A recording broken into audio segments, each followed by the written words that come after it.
Yeah. I said, yeah. Damn, Jackadetto back at it again with Shoot the Breeze episode 255. How many, Omera? 250. Can we say it together, class? 255. Yes, let's say it in Swahili. Umbili tano tano. Hey, yeah, give me some round of applause. Good job, yeah. Cut it out, man. What's going on? I am Jackadetto, proudly filling in for Brother Koku here on Shoot the Breeze episode 255 on the Bitter Medicine podcast, huh? We already got people checking in. Imagine people are already checking in. Wow, the pressure is getting worse. Lord of Slaughter gives us a RBG. RBG to you too, Lord of Slaughter. What's going on? Trigger Happy gives us a salute and says, peace. Trigger Happy. What's going on, Trigger Happy, my Ghanaian brother, huh? Hey, Charlie, how are you doing, Charlie? I wish I knew a Ghanaian accent. You could tell. Trigger's probably laughing his butt out right now. He's like, man, that is the worst Ghanaian attempt. I know. Relax. The revolutionary matron says, greetings, everyone. Greetings to you, revolutionary matron. All right, this is episode 255 on the Bitter Medicine podcast, huh? I know. Were we a little bit late? Were we? Yes. Sometimes we're doing other things for you guys, huh? For the people, huh? Sometimes the difficulty increases. Huh? It doesn't decrease. The difficulty only increases. You're like, cut it out, Jackadero. I know. I just, we have to work though. Just remember that, huh? And also, here's another thing that you should remember. The Bitter Medicine podcast is part of a larger network. Yes. We're part of a larger network. What is that larger network, you ask? Oh my God, I didn't know if you'd be interested, but how about this? Instead of me telling it, maybe they can tell it to you, huh? Come on!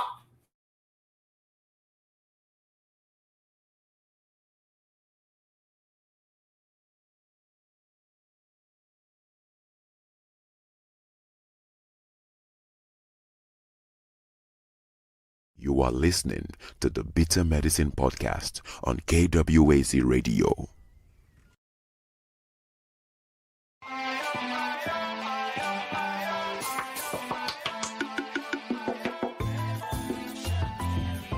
Welcome to the Bitter Medicine podcast, where it's all about Black empowerment. Our show focuses on Black news and entertainment, arts, science, economics, history, people, and strategies that uplift, empower, and motivate Africans within the diaspora. And now your host, whose favorite color is black, Goku.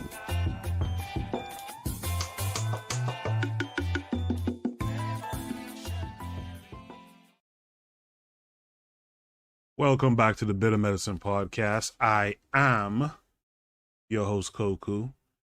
Just want to remind you guys before we get the show rolling that this show is part of a podcast network called KWAZ Radio. There are other shows on the network you are invited to tune into. This is D Webb with the Harsh Reality Podcast, asking you to tune in where we tackle the news of the day that affects our community, only on KWAZ Radio. Peace, family. This is Oni, inviting you to listen to the Pro-Black Perspective, where Black problems are addressed with Black solutions. Greetings, fam. Tune in to The Learning Curve with me, the Revolutionary Matron on KWAZ Radio. You are listening to the Bitter Medicine podcast on KWAC Radio. Man, hey, listen, you heard that? Did you hear it? Yes, we heard it, teacher. You guys heard that, huh? We're part of a large network. Yeah, that's KWAZ Radio, huh? Not only are we part of a larger network, but the Bitter Medicine Podcast also has a Discord. A Discord? Yes. Not only guys that watch anime and talk about conspiracy theories have Discords, but yes, even us. Yes, even us. Even us. We have a Discord. Even. Yes. And rumor has it that we have probably the best Discord on the Discord. Wow. So go ahead and download that purple app on Android and your Apple product. Go ahead and download it. And then after you're done downloading Discord, go ahead and type in the Bitter Medicine Podcast and come and be a member. Click to join now. Come and be a member. Come on, huh? You hear me right now, right? I think maybe you're hearing in the background I'm stirring something. That's tea because, man, I've been shouting all day today. Imagine. I was shouting at the top of my lungs, shouting very, very hard. No, I actually, for those that are very curious, I was actually with the mayor of Omaha today.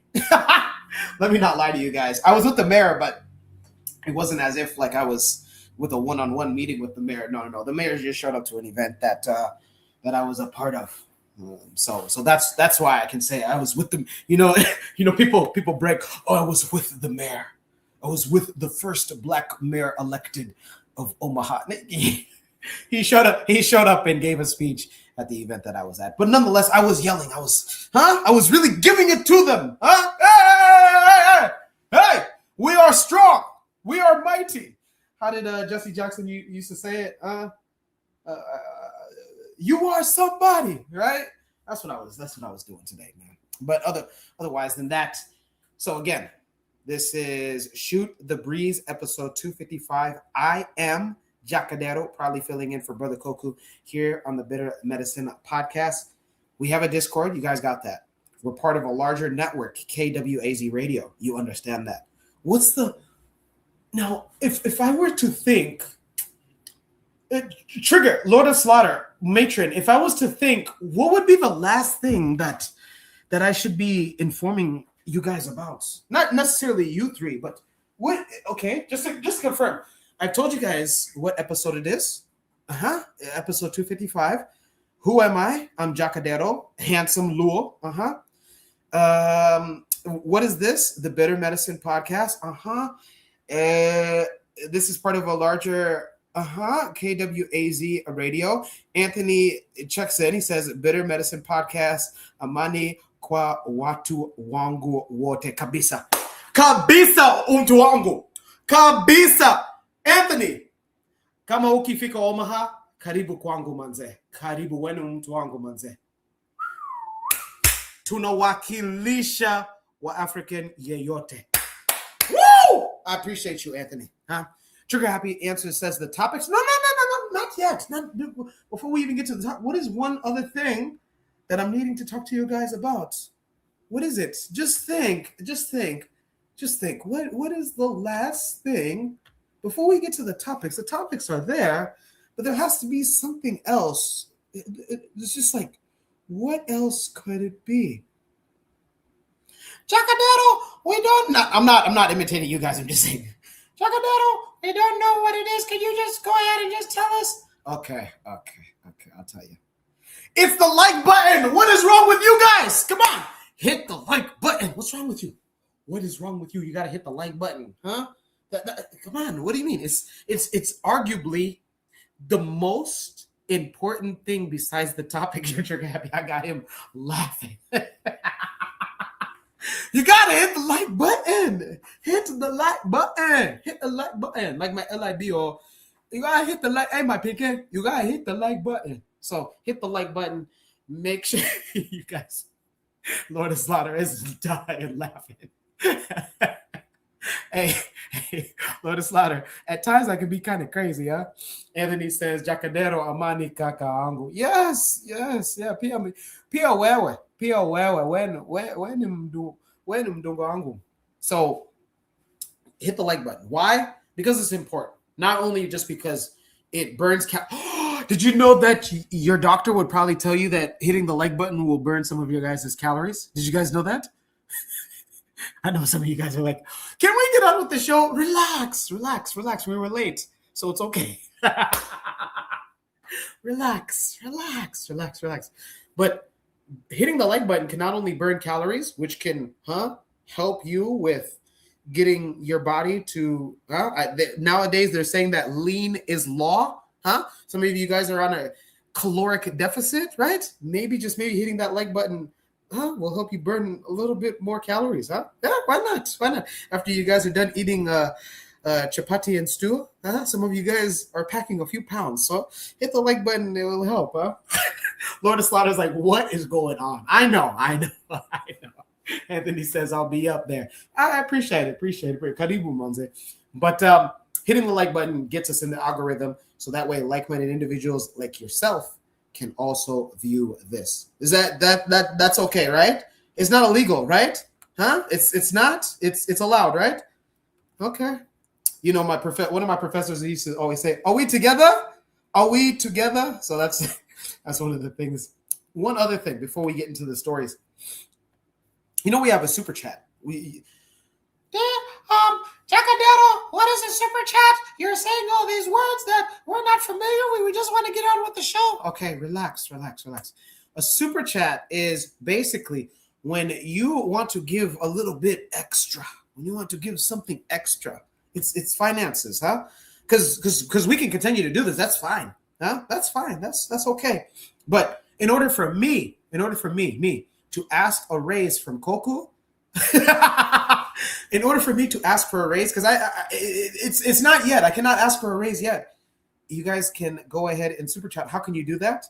Not only by being a member, as you guys see here, you can support independently at just $1.99 a month, but you can also, while the live stream is going on Shoot the Breeze, episode 255, and every other episode to come after this, you can also go ahead and in the live chat, you can give financially. So that way, not only does it help whatever causes that need be among the African diaspora and even in the continent, but also Jacadero can also get a raise. I can also get a raise, guys. Do you not want me to get a raise, guys? I kid. Nonetheless, though, hey, there is a super chat, and then also there's a Cash App and a PayPal, as you see towards the bottom of your screen ticker. You see that? The PayPal, Bitter Meds, Cash App, Bitter Meds, or $ Bitter Meds. You see that? Cool. All right, you guys got it? Now, finally, we can go ahead and get started with the topics. I know Trick Happy's like, oh my gosh. Hey, Oguno, can you please assist our brother with starting the show? Yes, we can start the show. Let's go ahead and shoot the breeze. Topic number 1. Guess what it asked? Crowdfunding for next venture or straight scamming?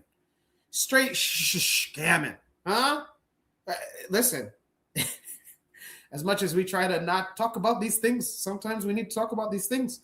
Are people out doing crowdfunding, or are they straight swiper, no swiping? I'm serious.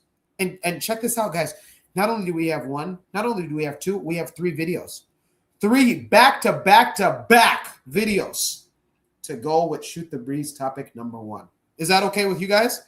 Yes, it is okay with us. Okay, good. Are we together? Yes, we're together. Guys, it's been a long day, guys. And you guys are literally just stress relief for me, man. This is entertaining for me. So, without further ado, let's go to our first video. And Trigger Happy says, class is in session.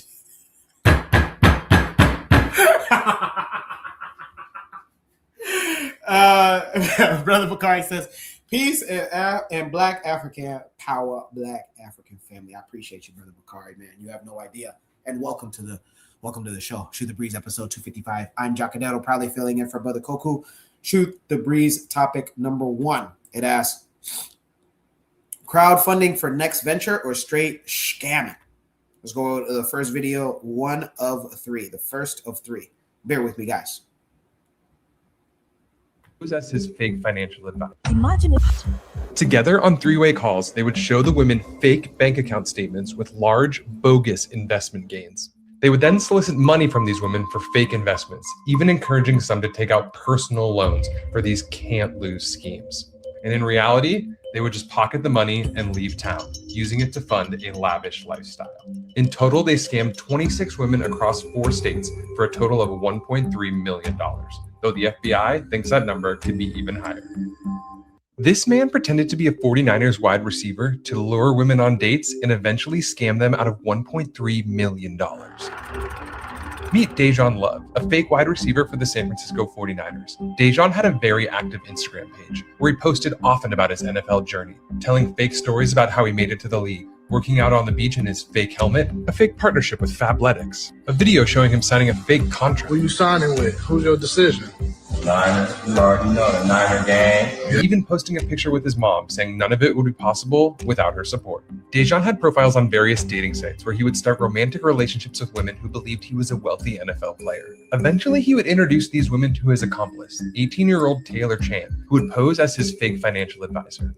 Together on 3-way calls, they would show the women fake bank account statements with large, bogus investment gains. They would then solicit money from these women for fake investments, even encouraging some to take out personal loans for these can't-lose schemes. And in reality, they would just pocket the money and leave town, using it to fund a lavish lifestyle. In total, they scammed 26 women across 4 states for a total of $1.3 million, though the FBI thinks that number could be even higher.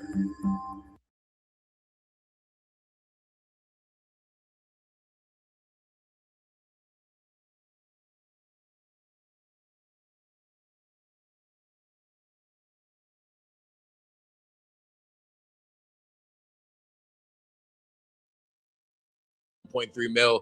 If we convert judge, I'm low-key letting him go. So apparently 35-year-old Dejan Love, what he was doing was acting like he was the San Francisco 49ers playing and impersonating one on dating apps. And he somehow managed to get 26 women to send him $1.3 million combined. And at first you're like, oh man, sucks for these women. You know, they fell for this scam. It's truly heartbreaking. And then you start to look into it like even just a little bit and you're like, yo, how the fuck did they fall for this? Like, I took one look at his Instagram and bro, this shit right here does not look like an NFL player. This don't even look like a college player. Like, this is dead ass some random ass dude in a 49ers helmet running around on the beach, just doing a bunch of nonsense, tearing up them people's beach. Now, I will say, NFL receivers better be locked in this year, or that's going to be a generational slender clip. But like, that's not even it. There are a bunch of other dead giveaways. Like, bro is in front of the whip taking a fit pic. Why is he holding the helmet? Like, what football player have you ever seen do that? Then bro must have found a San Francisco 49ers skull cap somewhere. He wore that shit religiously. Like, there's no reason he's just in the whip wearing that. Like, come on, there's no way people fell for this. Then what makes it even worse is bro like has a bunch of highlights in his Instagram, do a bunch of football stuff. He has videos from the Super Bowl in November. Then if you are these women, how do you not like, you know, oh, I'm talking to an NFL player. Let me ask my cousin. Let me ask my dad, my brother, my uncle, somebody. Yo, hey, have you ever heard of this guy? Not me personally. I feel like there's a level of like, if you fall for a scam, depending on how stupid the scam was, and you know, they might be able to get let off. I ain't gonna lie, maybe bro has to pay restitution. Even that might be pushing it, but I definitely don't think he should get any jail time for this. I ain't gonna lie, bro that impersonated a 49ers player and scammed people at a $1.3 million.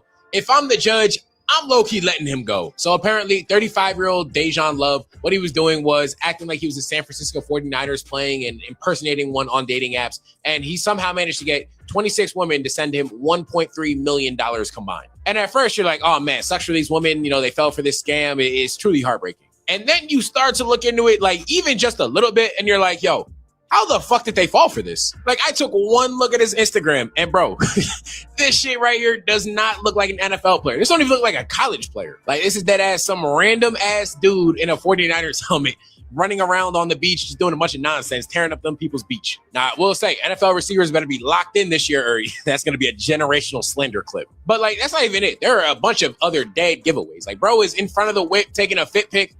Why is he holding the helmet? Like, what football player have you ever seen do that? Then bro must have found a San Francisco 49ers skull cap somewhere. He wore that shit religiously. Like, there's no reason he's just in the whip wearing that. Like, come on, there's no way people fell for this. Then what makes it even worse is bro like has a bunch of highlights in his Instagram, do a bunch of football stuff.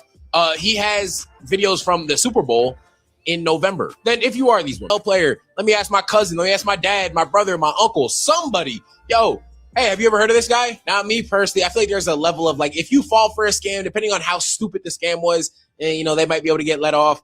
I ain't gonna lie, maybe bro has to pay restitution. Even that might be pushing it, but I definitely don't think you should get any jail time for this. I ain't gonna lie, bro, that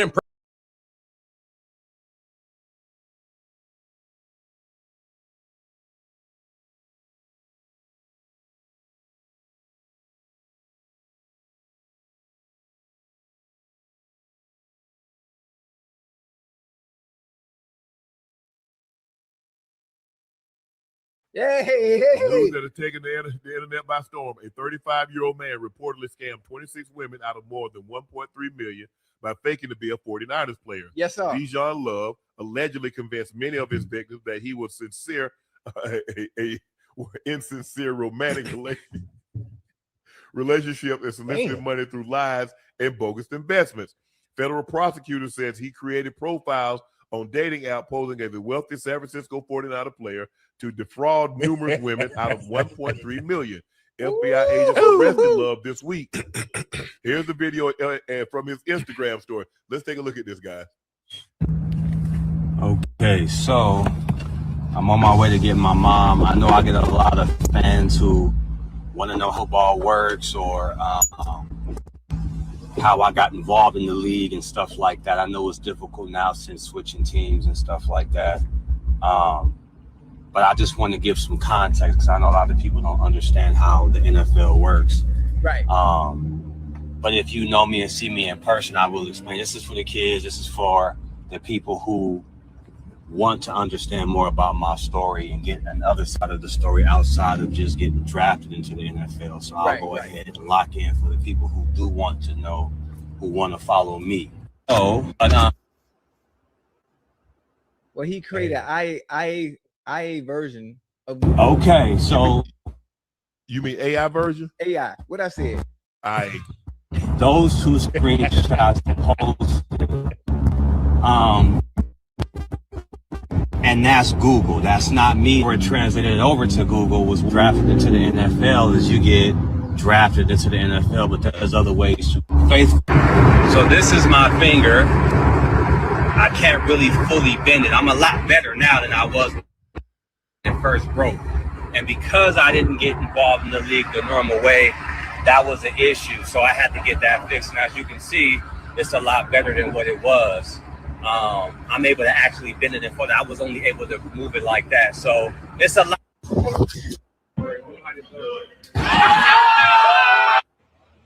Said, I know you ain't over there sitting over there.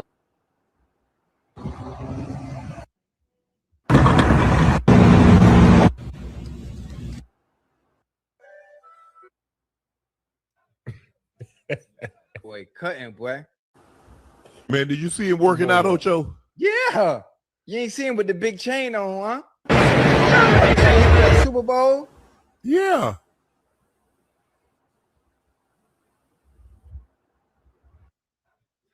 Man, please, hey, please show the cake, man. Where the cake at, man? No, I want you to talk about Ocho. So how was he able to pull this off? I mean, it's easy, Uncle Joe. Oh, there you go. This is what. Look at this, Ocho. Hey, look at this. He got the wrong foot up, Unc. Look at this, Ocho. Look at his hands. Come on, man. Hey, he got the got the wrong foot. Come on, man. Hey, and his homeboy ought to be ashamed of his damn self too. That regular pass.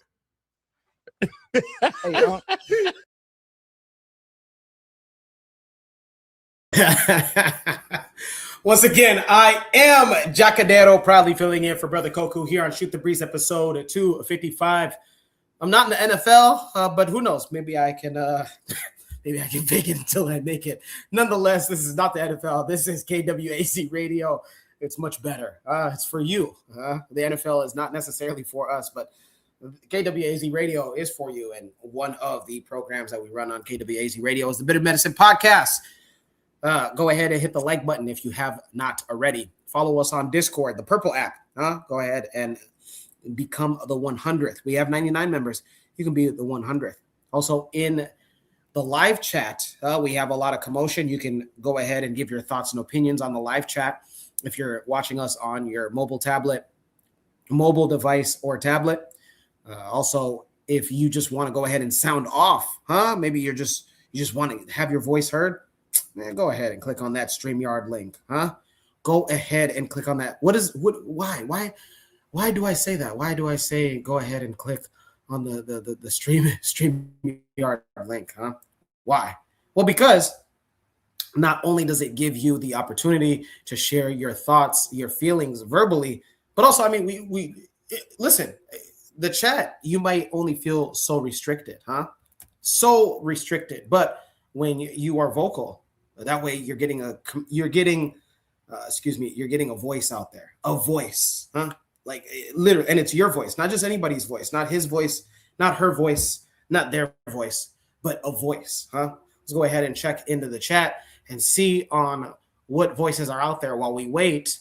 I'll give my thoughts and opinions on this first topic. Let's see here. We got Trigger Happy says, this could have been avoided if they Googled his name. I mean, listen, hey, women wanted to date an NFL player. Daily Affirmation greets us. Good evening. Good evening, Daily Affirmations. Let's see if we can get you. Let's see if we can get. Can we get an air horn? There we go. There we go. What's going on, Daily Affirmations? The matron says, a guy with no education can scam a degree woman out of anything. They always want to believe in nonsense. Anthony greets all of us at KWAZ Radio. And then matron returns the greeting. Let's see here. Lord of Slaughter said the content creator is lame. I mean, man, he got a milli though. He might be lame, but he got a milli. Trigger Happy says explaining so much how you got into a sports league should already be a red flag. He was talking a lot, huh? Anthony says he's an amateur scammer. Who's a professional? Do you know a professional scammer? Let us know, Anthony. Matron says, I'm not an anti-intellectual. I'm just saying that some people are so educated that they make found mistakes. You let me know, Matron. They think that they're the smartest person in the room, and then this is what happens, a scammer. Hey, Matron, it's interesting. If you want my thoughts, I can go ahead and share my thoughts while we wait for, if anybody wants to join in, please. Men, women, short, tall, huh? From the darkest of the dark melanin to the lightest of the light melanin. Go ahead and click that StreamYard link pinned to the top of the chat. But Matron, you said, this is what happens when they think that they're the smartest person in the room. In this case, the context that you said was a woman with a degree, PhD, bachelor's, a master's. This is what happens as a scammer. All summer, Matron, if I can talk to you, all summer, this whole entire summer 2026 in the United States, guys, for those that are outside the United States, listen to this question or listening to what I'm about to say. Here in the United States, summertime brings people out of their homes. It brings like the finest of things as far as like street festivals. More people are just outside because the weather is good. And then there's summer anthems. And there was a summer anthem all summer. We're in August 29th of 2026. Matron, there was a summer anthem that was sung all across the United States with our sisters, huh? If you guys don't remember it, it went something like this.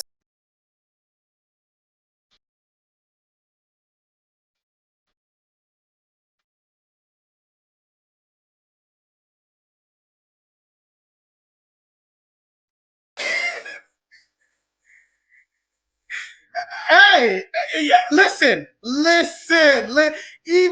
Even here at Omaha, Nebraska, they was asking where the scammers at.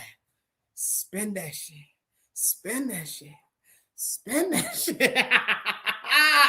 Trigger, am I wrong? Huh? Lord of Slaughter, am I wrong? Brother Bakari, Anthony, was I wrong? Matron, was I wrong? That's what they wanted all summer. Where are my scamming ass? Go in that go-yard bag. What? Anthony replies to my question on who was the professional scammers. He says politicians, preachers. And Matron says, dang, they conjured a scam for themselves.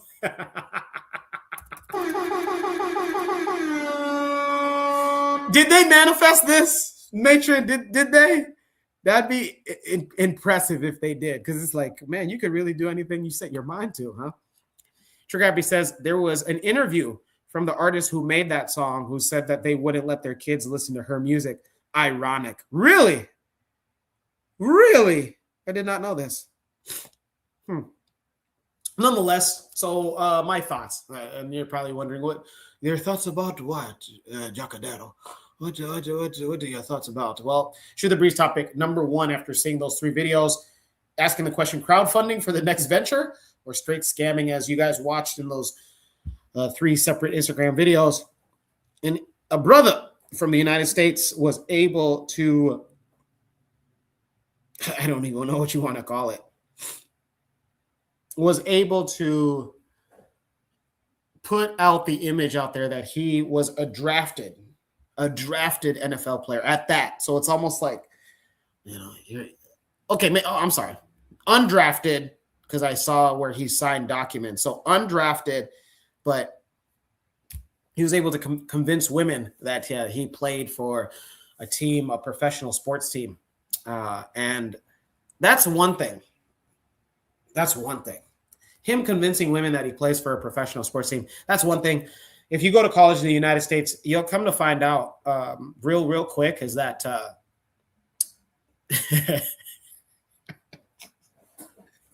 there's women that are just so ready. They desire to just be around an athlete.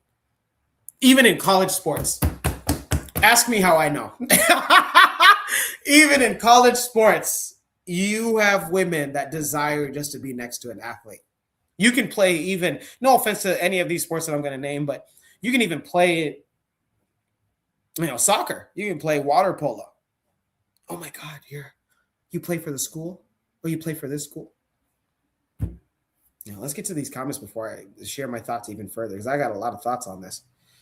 Anthony says, yes, she said that. She said that, huh? She said she wouldn't even let her kids listen to her song. That's ironic. Trigger Happy says it's an interesting case study of hypergamy. Aesthetic alone is good enough, and if you put together the right stories on a surface level, a woman will take you on. Listen, there was that old 80s song, Take On Me. Yeah, I watched this in college, and I may or may not have, used my. If you know me on a personal level, maybe you can ask me that question. But nonetheless, you'd be surprised, man. From 18 onwards, there's women in the United States that just, it's almost like that's their goal. Instead of studying for their next exam, instead of focusing on, okay, hey, how are you going to balance work and your studies and all the credit hours? Oh my God, you play on the basketball team? Oh, you play on the football team? Oh, you run track? So him making it believable that he plays professional sports, that's one thing. The other thing that I'm trying to understand is he got all of these women, I think what was it, 27, you guys can, I'm not going to try to play back the video, but I think the number was like 27 plus women to send him and his friend money up to $1 million. And the U.S. government says that they estimate it's probably even more than $1 million. That's just what they could find. That's what they could trace. So they probably asked all these women, how much can you show us how much you've sent via Cash App, Apple Pay, PayPal. And it probably totaled up to $1 million plus. But they're like, hey, whoa. There's probably women that didn't come forward. We've been watching this guy. That's like, it's one thing to get a woman to believe that you have a fake job, because that's what it is. You have a fake job. You're Tommy from Martin, right? Wasn't it for those that because I was still a little bit I was a young pup when Martin was popular, but I think the whole running gag on Martin was that Tommy didn't have a job. And it was kind of known for, like, everybody in the show was like, oh yeah, Tommy, cut it out. Like, once in a while he'll say, oh, I gotta go to bed because I got work in the morning. but he always had money. He always had money to take Pam out on dates. So he wasn't scamming Pam. But in this case, this brother, I don't know if his name is Tommy. I forgot his name. It I don't care to know, but this brother was able to get women to believe in him so much that whatever they were talking about, whatever plans that they had, the women said, yes, I will financially contribute. Again, you believe in somebody as something, that's one thing, but why did you send him money if he's already in the league? That's just one thing that confuses me, is like, yo, sure, he might not be a millionaire, but he's got more money than you, as the woman, no offense. He's got more money than you.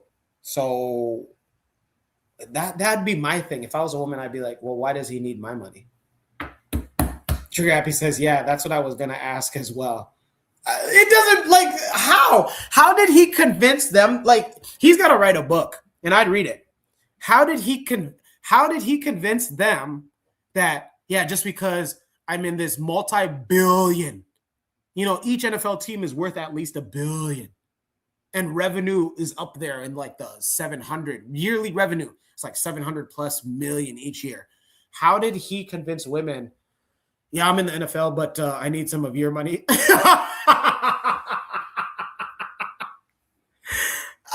Trigger Happy says, or asks, wouldn't this defeat the purpose of hypergamy? Trigger Happy, this whole thing doesn't make any sense to me, man. That's why I got to spend a few minutes and just think about what Young Miami says, huh? Come on! Sing it!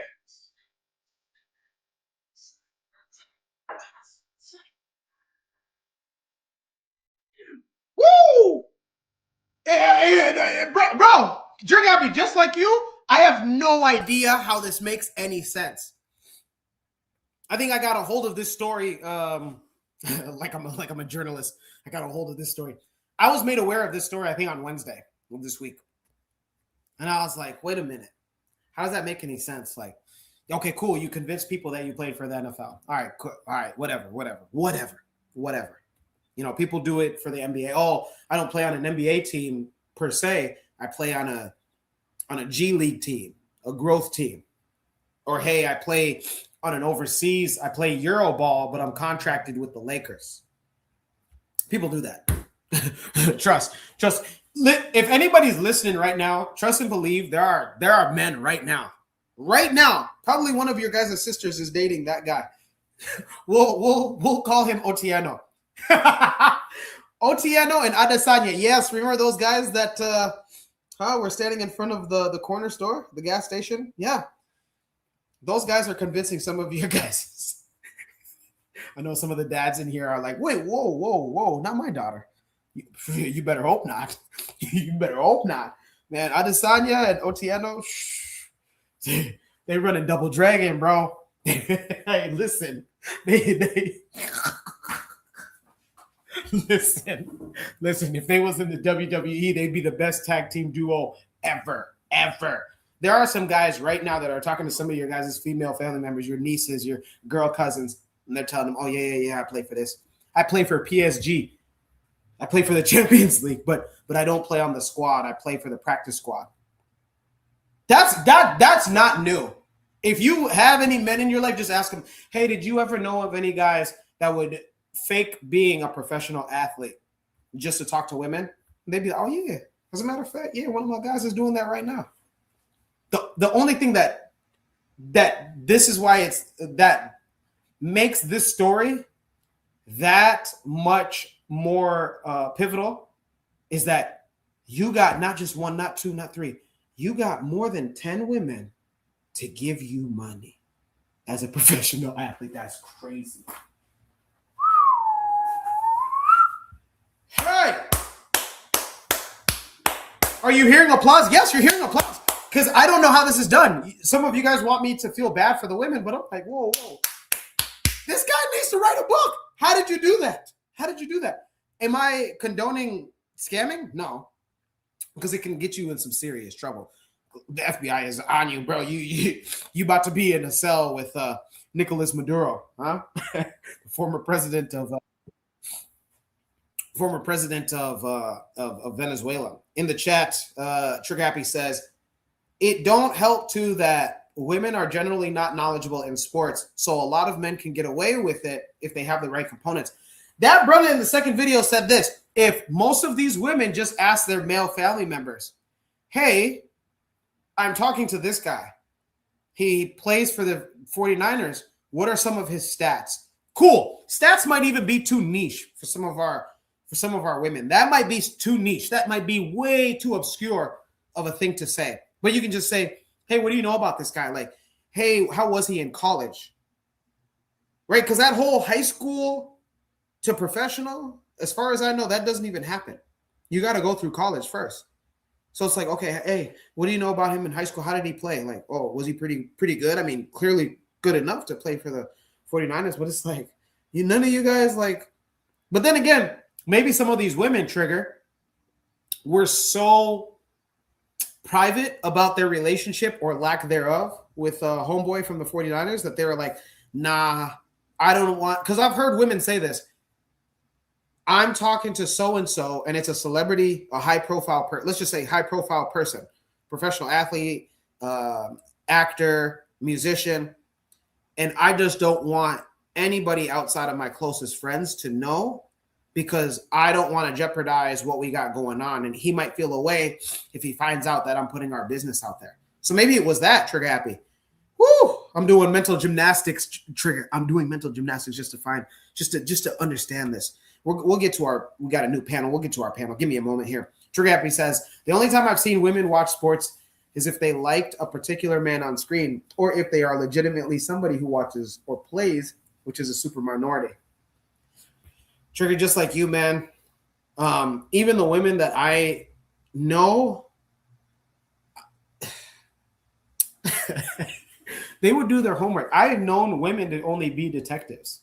So that's what I'm not understanding. Trigger, in my entire life, like just to give you a little background, Trigger, huh? I went on a date with a girl during the pandemic, and she knew who I was before the date. Are you hearing me, Trigger? She knew who I was before the date. So like on the date, she was asking me about things that only I would know. And I was like, whoa. She's like, yeah, I had to research you. Like, I'm not just going to go on a date with somebody that I just don't know anything about. So I've only known women to be detectives. So I'm not sure on why they didn't do this with Homeboy. Matron says, these women want to believe they deserve a high-value man and are overlooking the regular, everyday guy. He was using an 18-year-old to help him scam. And that's crazy. That's crazy. His friend. And he got a Chinaman. I mean, I don't know the race of this guy, but his last name is Chan. He got some Asian guy to help him to make it look legit. And he probably had them help them with a business opportunity or told them not to. Okay. And Trigger says, I'm hearing that means she was doing some deep vetting. Look at that, Trigger. Bro, Trigger. This date back during the pandemic, huh? They call it pandemic, but my Nigerians and Eritreans in that land that they was getting to the bands, boy. That's another story for another day. But before I got on the date, she must have been doing this because one of like the third or fourth questions was like, oh, what's up with this and that? And I go, wait, whoa, what did you say? She's like, yeah, what's up with this and that? And I go, how do you know about that? She goes, I know who you are. I said, how? Like women do their homework. That's all I know women for is doing their homework. Like somebody in the panel is saying, we'll get to you. Just give me a moment. I know. Trigger says, but this is essentially the lesson, vetting. I think some people just like aesthetics and won't get something they like to look at, which is an issue of Western dating. Trigger adds, Western dating is not good because it doesn't have family aspects of vetting and an understanding of vetting somebody's behavior. This is why Africa values the immaterial. The immaterial evaluates your temperament and behaviors. And if you don't meet the criteria, I'm going to finish what he's saying. He's saying, hit the road, Jack. You know who's not hitting the road? You know who just arrived? A new panelist, man. Let's go ahead and get our new panelists on. Anthony, welcome to Shoot the Breeze, episode 255. Mambo Vipi Mwana. Barigani, welcome to the show. How are you? And what say you about this Shoot the Breeze first topic? Hey, what's going on, brother Checadero, man? Peace to you, my brother. How you doing, man? Peace, peace. I'm in a good mood, man. I was yelling. I was doing everything that I can to ruin my voice today, man. But I got you guys. Okay. Hey, man, and peace to everybody in the chat too, man. I don't, Jackadero, what something that you had said earlier about okay, I say it like this. A guy like this brother who, his little scamming thing, you know what I'm saying? A guy like him, he has his targeted group. You know what I'm saying? Females who probably don't know that much about sports, who know a little bit about it, know about who the 49ers are or whatever, know about, they had their favorite athletes and things like that. But that's really all they know. Because I'm like you, a lot of the females that I know who are into sports, man, they do their homework. You know what I'm saying? They know who the players are. They know who the players are. They know how long you've been playing. They know what position you play. You know what I'm saying? They know what college you went to. I mean, hey, look here. I know some of them who know what your 40 time is. You know what I'm saying?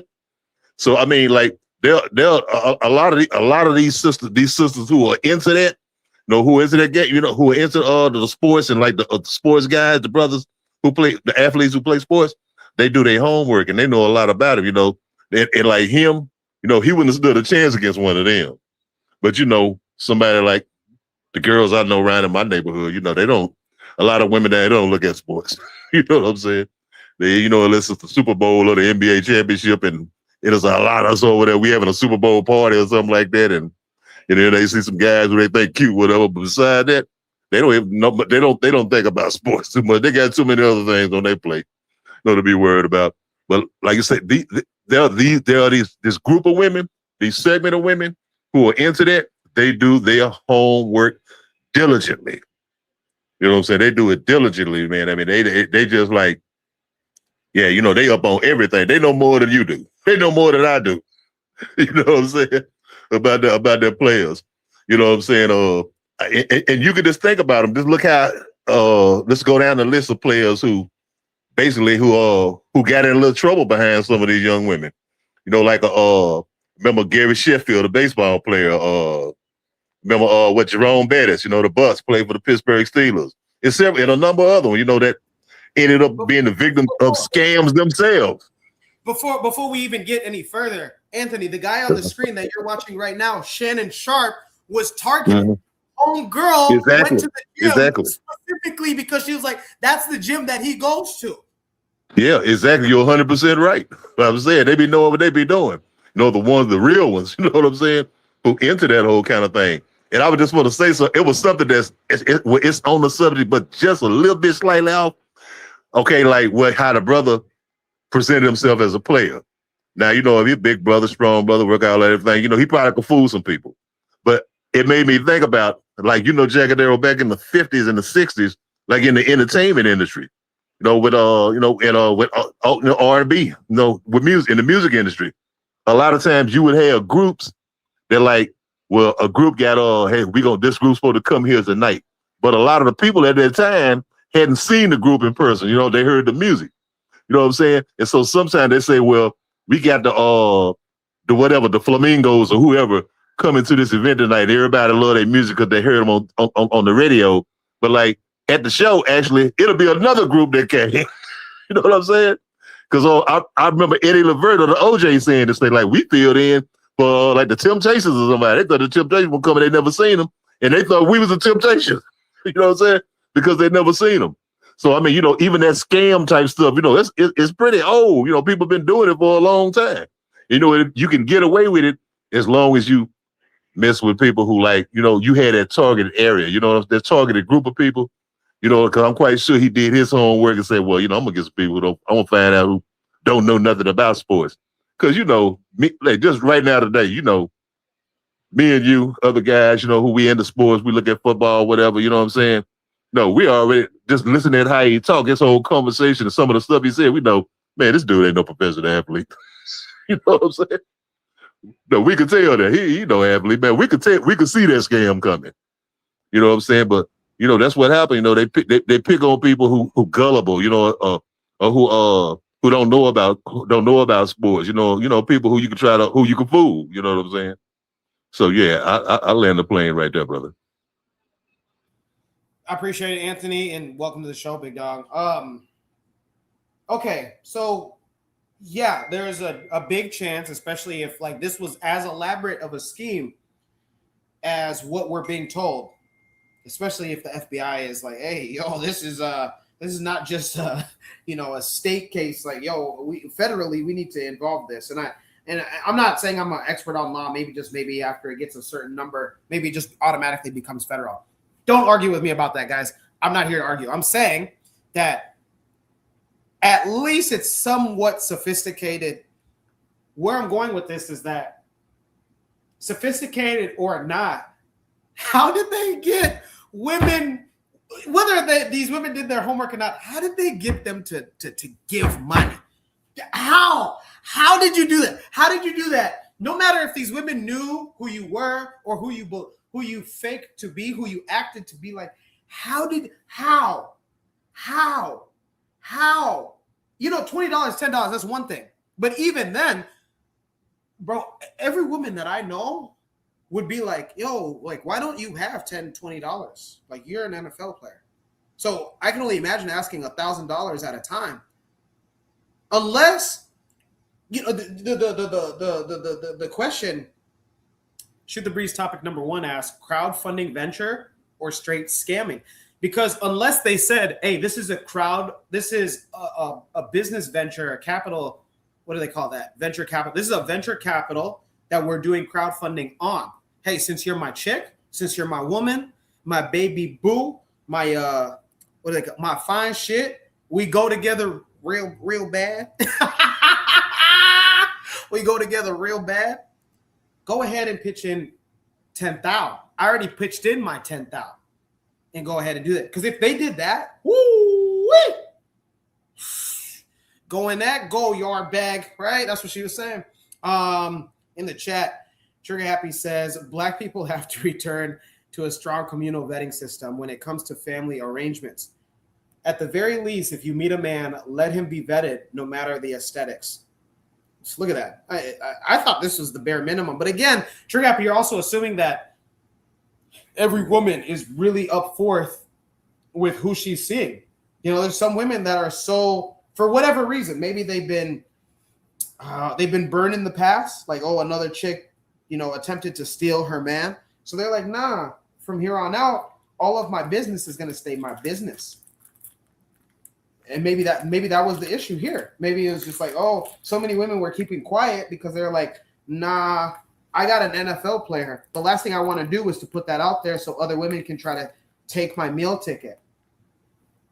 Man, and if that's the case, I guess I kind of understand why women were caught up, because if you're just not talking to anybody because every one of you guys is scared, okay, then that kind of makes sense. Trigger Happy also adds, honestly, I would get my daughters to watch sports. Since women love athletes, watch the sports too. It can help them in the long run. If it's not just your brothers or something, super easy. And then he also adds, honestly, too, some women say they are hypergamous, but in the name only. Some women understand that it's a technique and process to be hypergamy. You have to be at the right rich establishments in the right places to get rich or important men. Trigger Happy, can I tell you something? Are you ready for this, Trigger Happy? My boy in college, he was dating this Eritrean girl. Okay, you with me? My boy in college was dating an Eritrean girl. What's up, Eritrea? Shout out. President of Eritrea, I want no issues. This has nothing to do with your guys' country. This is talking about I'm giving a story. Trigger Happy, check this out. My boy was dating an Eritrean girl, and her cousins and her friends were all Eritrean, right? Typical. Nothing wrong with that. One of the girls in that group, how can I explain this? She was such a, what's the word, man? What's the word I want to use? Because I don't really have anything against her. But long story short, she only wanted, quote unquote, high value men, like what the matron was saying. She not only was on the apps, because there's different you guys know the dating apps, right? The Tinder, the BLK. There's dating apps where the men have to enter their yearly income. Okay? She was on those. Anytime that she would go on trips with my boy and his girl, because like they were that close, she would have a date or 2 dates lined up by the time that the flight touched Chicago, Vegas.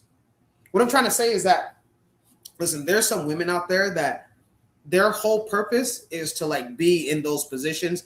And there's a woman that wrote a book. She wrote a whole book on if you want to get a 6-figure or $1 million man and above, this is how you do it. These are the places that you go. These are the type of workouts that you do so your body can stand out, etc., etc. Man, Trigger. Just know that there's a whole world out here, huh? Also, we have a poll going on, guys. Go ahead and vote on the poll. Go ahead and let us know in the poll. Go in that go yard bag. I'm sorry, that song is catchy. That song was probably song of the summer, and Homeboy just did it. But the matron says they got the women to give the money with a sob story. It happens every day. He could have said his money is tied up. He could have said I'm waiting on a check to clear. Any lie will do if she wants to believe. You know what? I believe that. Matron, I believe that. Yeah. You know what? I do believe that. And it's like, man, that's kind of wild. hey, you know. Trigger Happy also adds, yep, it's a whole industry and science to it. Man, come on. Anthony, what about you? Have you heard of or have you come across anybody that had a girlfriend and their girlfriend's friends were like, hey, I know exactly on if so-and-so comes into town, this actor, this rapper, this athlete, or just this, tech giant, when they come into town, I know exactly where to find him. And I know exactly what to do. I know exactly how to move and stand out. Is that in your realm? Again, maybe not now, but has that ever occurred to you, Anthony? I mean, yeah, of course, brother. I mean, that's always, we've always heard of that kind of thing. Even like on a lower level, I'll bring it down to the level of like growing up, like in the hood and everything, where you had certain guys who who had the money and the power. You know what I'm saying? The nice cars and everything. And did some stuff. A lot of the females in the neighborhood will want to be around them guys. You know what I'm saying? How could I get next to him? And he might have a girl who was probably like the baddest chick. Well, how could I knock her out the way? You know what I'm saying? And get up there. You know what I'm saying? It's the same thing, but just on a street level. I'm just talking about the level that I personally know of. You know what I'm saying? That I personally seen. We call it like the ballers and the shot callers down there. You know what I'm saying? And the girls trying to get next to them. Because remember, they made a movie. They had a sitcom that used to be on I think it was on the BET network. I think it was something called like Ballers or something. Starring this sister, remember the sister, I think of Wendy Raquel Robinson and one of the twin sisters, Tia and Tamara, where they were like the girl, Wendy was the mother of a professional football player, and Tia was like the girlfriend, and they had the brother who had the white girlfriend, and that's all her whole thing was getting around ballers. She even they had a story where she came out and told her husband that you were my first choice. You know what I'm saying? But because you was a baller and had the money, you know what I'm saying? Do you remember that show, Ballers? I mean, if anybody in the chat can remember that show, starring Tia Mowry and Wendy Raquel Robinson, I think it was on the BET network. Yeah, no, it was called The Game. It was called The Game. The Game. Okay, that's it. That's it. It was another show called Ballers though. Okay, but yeah, that's it. The Game. You're right. You're right. But they had that kind of programming on TV, man, on television. You know what I'm saying? Doing that kind of thing. I'm thinking, and that show, I just remember that one of the Ballers. I remember it now. Well, with this brother who was a professional athlete, and his girlfriend was like one of those type chicks who he kind of hooked them up a little bit. You know what I'm saying? It was a whole bit. It was a whole messy ass thing, you know. But yeah, you know, that kind of thing's always been around though. You know, always ever since you've had, you know, professional sports. You know, guys, whether it was in football, baseball, basketball, you know, everything. You know, it's always been that. There's always been those kind of people. You know, people who you know, who are opportunists. Hey, well, you know, maybe I can get my shot right here, or I can, you know, see what I can get out of this. You know, on both sides. You know, men and women. You know what I'm saying, and things like that. You know, so yeah. You know, it's always been around, and we've always seen it. You know, in the whole sports culture. You know what I'm saying, bro? The whole thing. You know, you've seen it. You know, you have those different levels. You know, you have it on the high end, and then you have it on the low end. But yeah, it's always been around. Yeah, I've always seen it. Hell, I remember cats, man, young brothers who was high school basketball players, like here in Shreveport, and you know, were going to go to college, or they went to college and get ready to go to the pros, and you should see some of the sisters who was like the young sisters who was like, damn, I need to get with him. You know what I'm saying? All kind of crazy stuff. You know what I mean? Yeah, so it's always been around, man. Yeah.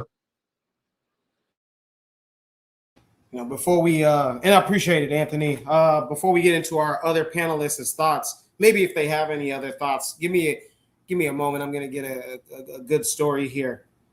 Anthony brought up about how back in before the 80s, or maybe even during the 80s, that before music videos showcased the artist or the group to the world, people had an image in their head, and so you could literally say, I'm the Temptations. Me and my guys are the Temptations tonight. And as long as you can lip sync real well, man, you got it. So for those that are hip hop heads, maybe you don't even need to be a hip hop head, but MF Doom, I know he became real popular, especially after they announced that he passed away. Was a rapper that wore a mask. Pretty much the name was emulating Dr. Doom from the Marvel comics. And there's been a few times where it was it never came out that this happened, but nonetheless people believe that at some shows there was a body double, like somebody else was in the MF Doom mask, because they're like, no, he doesn't move like that on stage. And also, I never actually heard him on the mic. He was lip syncing the entire time. But so yeah, it just, Anthony, when you told me that story about people pretending to be like the Temptations or the Commodores, it's like, yeah, like even up until the 2000s, or maybe even today, you know, I think there was a recent video of Usher. Well, what was supposed to be Usher on this Chris Brown Usher tour. Like there's a guy that's wearing a hat and it's like, is this Usher? And like from afar, you're like, that's probably not Usher. So that's hilarious, man. Anyways, Trigger in the chat, before we get into the next panelist's thoughts, if they have any thoughts on this, Trigger says FBA would tear apart MF Doom because he's also called the Tether. You know what's interesting? I didn't know that MF Doom wasn't quote unquote either American born. I don't know too much, but I think I heard him like give an interview and I was like, wait a minute, because I heard one of his songs and I was like, did he have a British accent? Because I was like, wait a minute, this guy's not from the US? Trick Happy, maybe you can answer that for me. Like, so he's either British, a black Brit, or he I don't know. You let me know, but I think I heard like an accent in one of his songs. I can't remember the song. Anyways, let's get into our next panelist's thoughts and welcome to Shoot the Breeze episode 255. I'm Jack Cadero. Man, this next panelist, we've been yearning, huh? We've been asking, where did you go, huh? But you're back. Well, let's welcome Buana to episode 255 here on the Better Medicine Podcast. Buana! Oh, what a welcome! What a welcome! What a welcome, man! What a welcome! Let me just first say, first of all, MF Doom is actually from Zimbabwe. His people are from Zimbabwe. And he was born in the UK, so he is. They would classify him as a tether, yes, you know. But he's. Buana and Trigger, I'm just finding this out from YouTube right now. I could have went the rest of my life and I had no idea. Yeah. He is from Zimbabwe. His people from Zimbabwe. Yeah, but he is masterful at his craft. That food album, that one of my favorite albums is that food album that he made back in the day. You know, he is a brilliant brother. But let me first say, because I'm checking in for a long time. I told you all at the beginning of the year that this was gonna be a busy year for me. And it's, you know, in the busyness of life, sometimes you just gotta do what you gotta do. And I know that Coco is very busy too. But we leave the show in capable hands, in the hands of Jacadero. Jacadero is a younger man, and we expect him to further build on the things that we would have done, you know, for years past. You know, and we fully know he's capable and able to do these things. But I'm grinding right now, and I'm just very busy with different kinds of things. But I know my brother, Jacadero, is capable. My brother Anthony is a teacher. There are much smarter men than me on this panel who could hold it down and keep the pace of the show. So whether we are here or not, I know that the show is in fully capable hands, and the show will continue to grow. So I don't mind sometimes I'm slip off, but this is my home base. But we just grinding, we just busy. This year is a little bit busier for me than it usually has been. So I can't shoot the breeze like I usually would have done. But I told Koku about it. But I all of y'all my brothers, and y'all know I have much love for this show and this panel. But you know, when I can't step in, I step in. But when I can't, just please, brothers, understand that it's just a busy year for me. This is all what it is. I haven't left. It's just a busy year for me. That's all what it is. But as far as the what's the question, Jacadero? I don't know what the question is. I don't know the question. What's the question? How about this? Just because we've spent first, welcome back, big dog, and we appreciate it. We understand, not just you, just any of our other panelists or individuals here from KWAZ Radio. That we are all busy. Again, Khalid Muhammad, I say at the end of every show, he said it best: hold the line. Each one of us are doing that in our own way. So I totally understand. I'm just glad to have you back, and wanted to give you one hell of a welcome. One, you have no idea how happy I am, man. Let's go. That's what I'm talking about. But don't worry about the question. We can go ahead and move on to shoot the breeze topic number 2. It's a lot here. And yeah, man, Anthony's even telling you welcome back. So let's go ahead and move forward with shoot the breeze topic number 2. So this one, again, please forgive me. I'm still amazed that I could have went the rest of my life not knowing that MF Doom literally is maybe 1 degree. Not again, we're all Africans here, but I had no idea specifically, like, oh, he's Zimbabwean and Trini. I thought he was a brother from New York that might have lived in Britain. Like, I thought he was like a Slick Rick type, but goes to show you that you can learn a new thing every single day. Let's go shoot the breeze topic number 2. This one deals with religion in a sense. And it also asks us as Africans, like, yo, what are we really doing? So shoot the breeze topic number 2, pray or profit, it asks. Again, shoot the breeze topic number 2 here on Shoot the Breeze episode 255.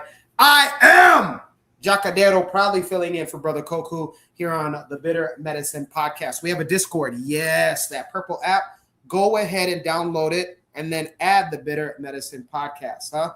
There's 99 members. You could be the 100th. What can you do in the Discord?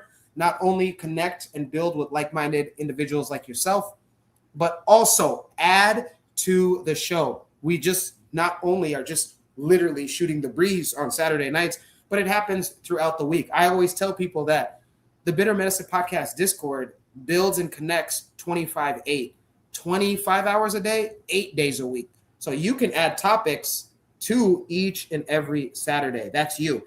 Hit the like button as well. Make sure that we get into the algorithm. How can other like-minded individuals find us? Hit the like button. It's the least that you can do. The least. You want a revolutionary thing to do? Hit the like button. I said it earlier. It burns calories. Some of you guys are trying to be on a calorie deficit, hit the like button. Also, we have a live chat. If you're watching or listening to us on the mobile or tablet, live chat at the top of the chat, pinned, is the StreamYard link. You want to go ahead and vocally have your opinions and perspective, just like Buana, just like Anthony. You can go ahead and do so. Again, pinned to the top is the StreamYard link. You can be anybody. You want to be the 47th president of the United States, please do so. Try to keep it appropriate and enter in the chat. And we're not only asking for quote unquote Pan-Africanists. I always say this. I want each and every Black walk of life on this show, especially as a panelist. So if you are anti-Pan-Africanism as a Black person, I want you on this show. We want to hear from you. If you are a Black atheist, I want you on this show. Black Christian, Black Muslim, Black Hebrew Israelite, Black socialist, you're a Black communist, I want you on this show. Whatever it is, whatever Black walk of life that you go to, please, come on. All right. That being said, Shoot the Breeze topic number 2 asks, pray or profit? And our video is from Instagram. Yes, it's from Instagram, I believe. Let's go to Instagram and we'll dive after we watch the video. I believe it's just one video. Yep, it's just one video. Stand by.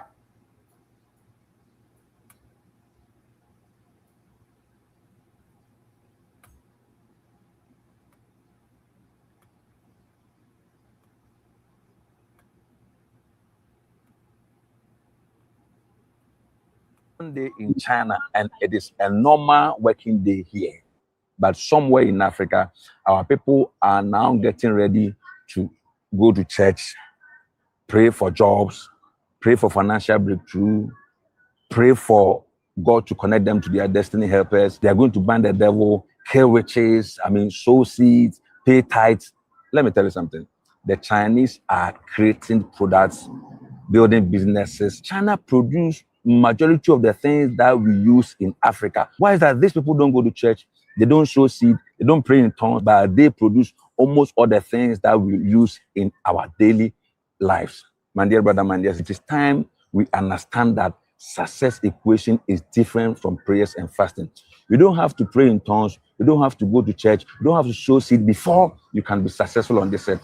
For you to be successful, you need to identify people's problems and become a solution to their problems. This is what China is doing.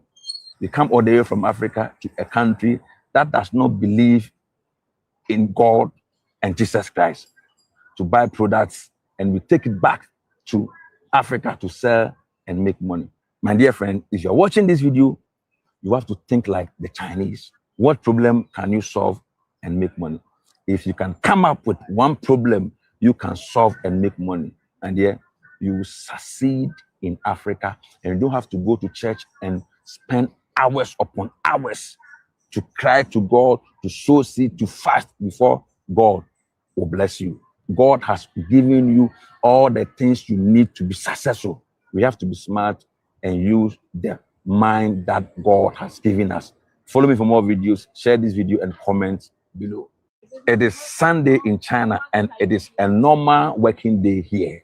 But somewhere in Africa, our people are now getting ready to go to church, pray for jobs, pray for financial breakthrough, pray for God to connect them to their destiny helpers. They are going to ban the devil, kill witches, sow seeds, pay tithes. Let me tell you something. The Chinese are creating products, building businesses. China produce majority of the things that we use in Africa. Why is that? These people don't go to church, they don't sow seed, they don't pray in tongues, but they produce almost all the things that we use in our daily lives. My dear brother, my dear, it is time we understand that success equation is different from prayers and fasting. You don't have to pray in tongues, you don't have to go to church, you don't have to sow seed before you can be successful on this earth. For you to be successful, you need to identify people's problems and become a solution to their problems. This is what China is doing. They come all the way from Africa to a country that does not believe in God and Jesus Christ to buy products, and we take it back to Africa to sell and make money. My dear friend, if you're watching this video, You have to think like the Chinese. What problem can you solve and make money? If you can come up with one problem you can solve and make money, and yeah, you will succeed in Africa, and you don't have to go to church and spend hours upon hours to cry to God, to sow seed, to fast before God will bless you. God has given you all the things you need to be successful. We have to be smart and use the mind that God has given us. Follow me for more videos. Share. Yeah, my name is Jacadero. If you're just tuning in, I am proudly filling in for Koku here on Shoot the Breeze episode 255 on the Bitter Medicine Podcast. Hit the like button before you do anything else. Before you go and get your wife something from the fridge, go ahead and hit the like button. Before you yell at your child because they're not listening to you, just say to yourself, oh, Jacadero told me to hit the like button. Before you send that risky text to that somebody saying, yo, come through, hit the like button first, and then you can do all of those things. Before you open up WhatsApp and read the message about one of your family members, they need money for their school fees or medical fees, say, before I send you money, Jacadero told me to hit the like button. Hit the like button. Let's go. Before we get into our panelists' thoughts. Shoot the Breeze topic number 2 asks, pray or profit? Trigger Happy says, I was just seeing this debate on part of the Nigerian Twitter who were adoring China. I need to explain why we need to stop doing this. Woo! Trigger Happy's about to cook. Hey! Trigger Happy's about to cook. Trigger Happy says, first of all, China has their own spiritual traditions. It's not as if they don't have their traditions. Buddhism, Taoism, and Confucianism. I'm more impressed I said that. Like I was able to read that. That's hey, I'm proud of myself. Trigger says, secondly, African development cannot be compared to Chinese development. China already has many aspects in their culture intact. So the only thing that they needed to do was to remove elements out of it. Trigger also adds, this was the Cultural Revolution. They also removed a lot of their traders. Added to that, China still has aspects of Westernism in their consciousness. That is an issue, but it's all a transition. Hey, Trigger Happy making me read today, huh? You're making me read, though. Trigger Happy says, Africa needs to recover a lot of our culture. Africa needs recovery. A lot of our issues is, in fact, inheriting foreign cultures and not removing them. That's more of the framework we must follow. Hey, Trigger Happy, you got a lot going on. One last thing. Does Africa need to take on the models of ambition of China? Yes. Do we need to think like a Chinaman? No. What say you, Buana? Shoot the Breeze topic number 2 asks, pray or profit from what you watched from the video and the majority of what I read from Trigger Happy and your own thoughts. What say you, pray or profit, big dog? I believe that success leaves clues. And I don't think that you need to think like a Chinaman. However, there are people who have done things already. You don't have to reinvent the wheel. You know, people who are successful, they leave clues of their success.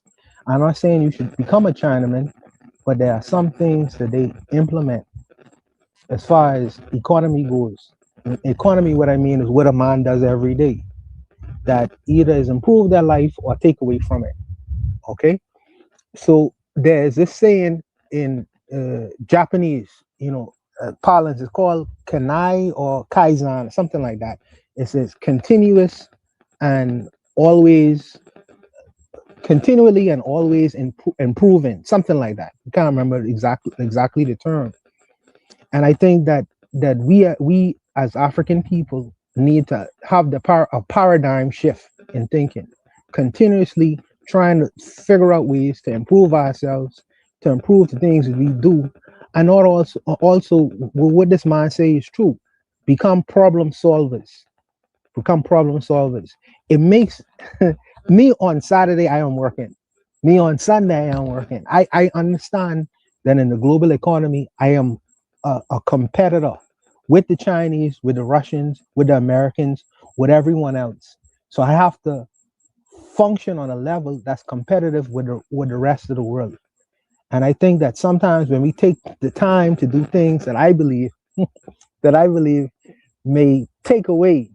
Because what is a church thing? You spend 3 hours in a church when I could have spent that 3 hours working on my craft, trying to improve what I feel that is going to be successful and productive in my industry. If you walk into any Chinese shop, whether it's in America or the Caribbean or even Africa or even Canada, North America, they have their idols. They have the Buddha is sitting right in the shop. You know, you trying to get a cigars, all that, the Buddha is sitting right in the shop. So they're not far away from their spirituality, you know, but they work with the spirituality as a way of life. They don't have to take the time out to spend 3, 4, 5 hours. Some of the brothers and sisters go to church 5 times a week. Imagine if you spend that same amount of time trying to practice your craft and master your craft and make it better. You know, you would be more of a competitor in this world. We must become problem solvers. There are so much problems.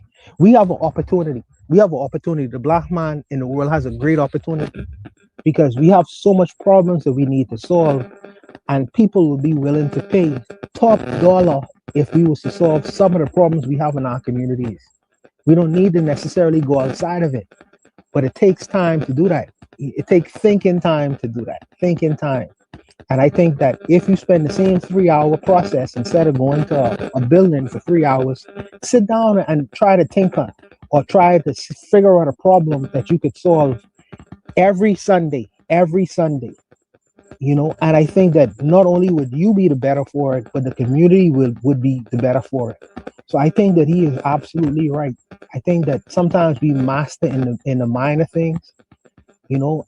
We major in the minor things, and things that is least important or not necessarily as important, we try to master it, you know, or try to major in it. It's a big issue for us to discuss and have dialogues about. So I think that this brother is right, and it's not to say that I'm anti-religious.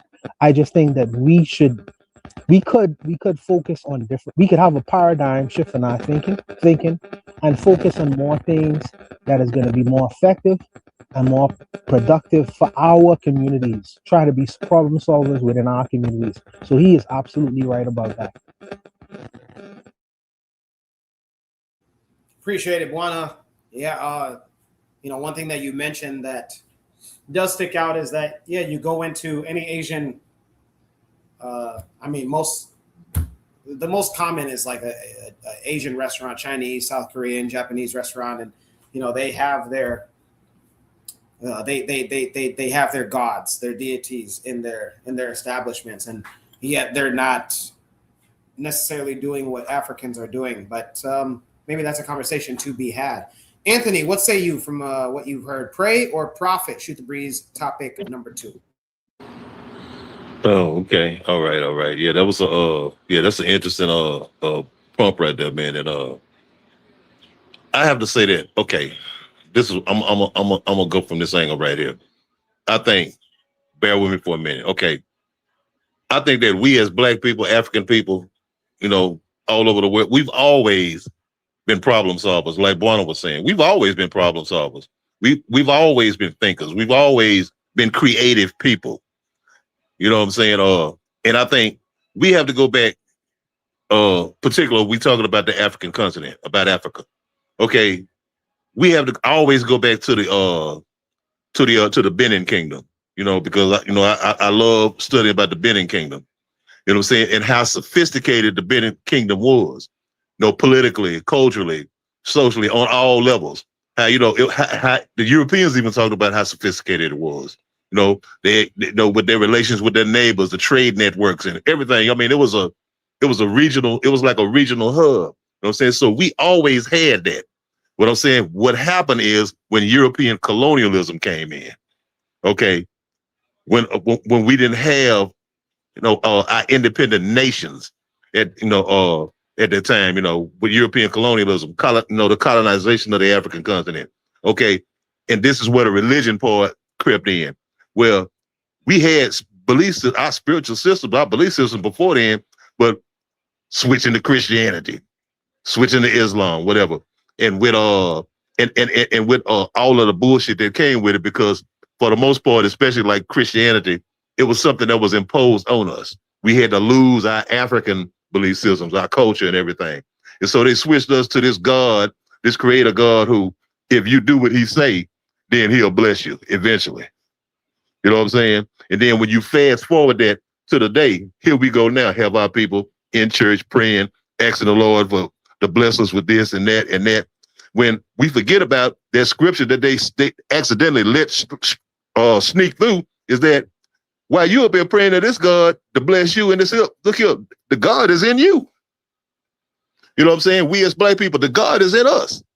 I mean, we got the God. We the ones who can go who can go out and create jobs, create build economies, build everything that we need to do, everything that we need as African people. We can go out and do all that ourselves because it's all right there. We sitting on it. We standing on top of it. We walk on top of it every day. You know what I'm saying? So when we can get this mentality of praying to this God, I'm talking about religious people, praying to this God to bless us, to do this here and do this here for us. Even some Christians say, well, God helped him who helped himself. You know what I'm saying? But like I said, the God is in us. It always have been us. We don't need to pray to no God or nothing to do that, to do all of this bullshit for us. You know what I'm saying? To do things for us. We could do it ourselves. And that's why I think we need to get rid of that religion shit. I'm not just picking on Christianity. I'm talking about religion, period. Christianity, Islam, all of Abrahamics, all of that stuff that's not African. You know what I'm saying? We need to go back to ourselves, like Trick Happy was saying. We need to embrace our own culture. You know what I'm saying? And do our own thing. And at the same time, like Walla say, we have to be competitive in the world. But we once were competitive in the world. But then we had that colonialism thing came back. But what we need to do now is realize, well, one thing, we got to run all of the puppets that's over us now. Because let's face it, the majority of African presidents are puppets. And they are people who are they are the ones who are holding back a lot of our people from the progress. Because, it's the puppets doing a master's bidding. The masters have a vested interest in keeping us backwards. Read the book about Walter Rodney, how Europe underdeveloped Africa. They have a vested interest in keeping us backwards. Jagadero, I don't know if you remember or born to remember, and I'm trying to remember the name of the author who wrote this book, but he was a Latin American author. He's from South America, and he wrote a book. It was about Bolivia, a country in South America. The book was called Beggar on a Throne of Gold. It's called The Beggar on a Throne of Gold. And he was talking about how all of the mineral wealth and all of the natural resources and everything that Bolivia had, but the country's backwards as hell. That's what we say about the continent, about Africa. You know what I'm saying? We have all of the riches, everything that we need, the mineral wealth, the natural resources, the hydraulic power, the land, the agriculture, everything that we need to be self-sustaining. You know what I'm saying? To make our nations, to make our continent competitive in the world that we know we got to deal with. But one of the main things is not just the religion, the spook that shit that we own on the religion, but the puppet leadership that we have that hold us back. You know what I'm saying? That where you see with these governments selling our minerals and our mineral wealth for cheap. You know what I'm saying? And then if we could all be like the brothers in the Sahel and say no more of that. You know what I'm saying? If we're gonna sell our stuff for what it's worth, if we're gonna sell our stuff and make it work for our people. You know what I'm saying? When we had that kind of leadership, that kind of consciousness as leadership in Africa, I think we'll see us prosper. We'll see us grow and be where we're supposed to be at. You know what I'm saying? But one thing, we got to run them out. You know what I'm saying? Another thing, we have to return to our tradition, our culture. And that don't mean you have to go back 500 years or 1,000 years and act like that. You can incorporate your culture into the day. That's what the Chinese do. That's what the Japanese do. Like Barnum was talking about. Yeah, their culture is old too.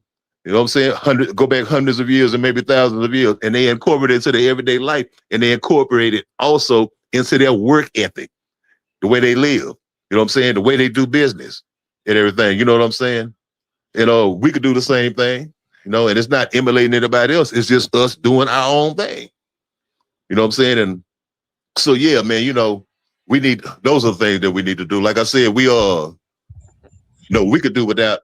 A lot of some of this the outside influences and things like that. We don't need that shit. You could take whatever aspects of it that might be relevant, that might help you. Okay, well, we can incorporate that. You know what I'm saying? But for the most part, we need to be ourselves. We need to go back to ourselves, man, and incorporate and update that to the situation that we're in now. And I think, I think we'll be all right.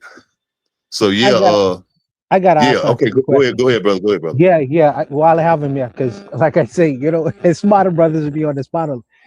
Two questions I have, Anthony. Why didn't the black man in Africa have an answer? Because you say we used to be thinkers. Why didn't they have an answer for the Gatling gun? That's the first question, right?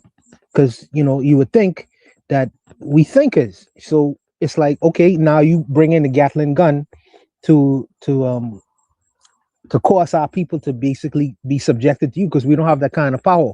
Why isn't it that some black person would have thought to have an answer for that? That's the first question. The second thing is, why is Ogun not as attractive as Jesus Christ? What is the attraction of Jesus Christ as opposed to Ogun? Because the black man had his religions prior to the colonialism. So what is the attraction to Jesus? No. I'm building with Anthony right now, and his opinion is one of the opinions I actually greatly respect.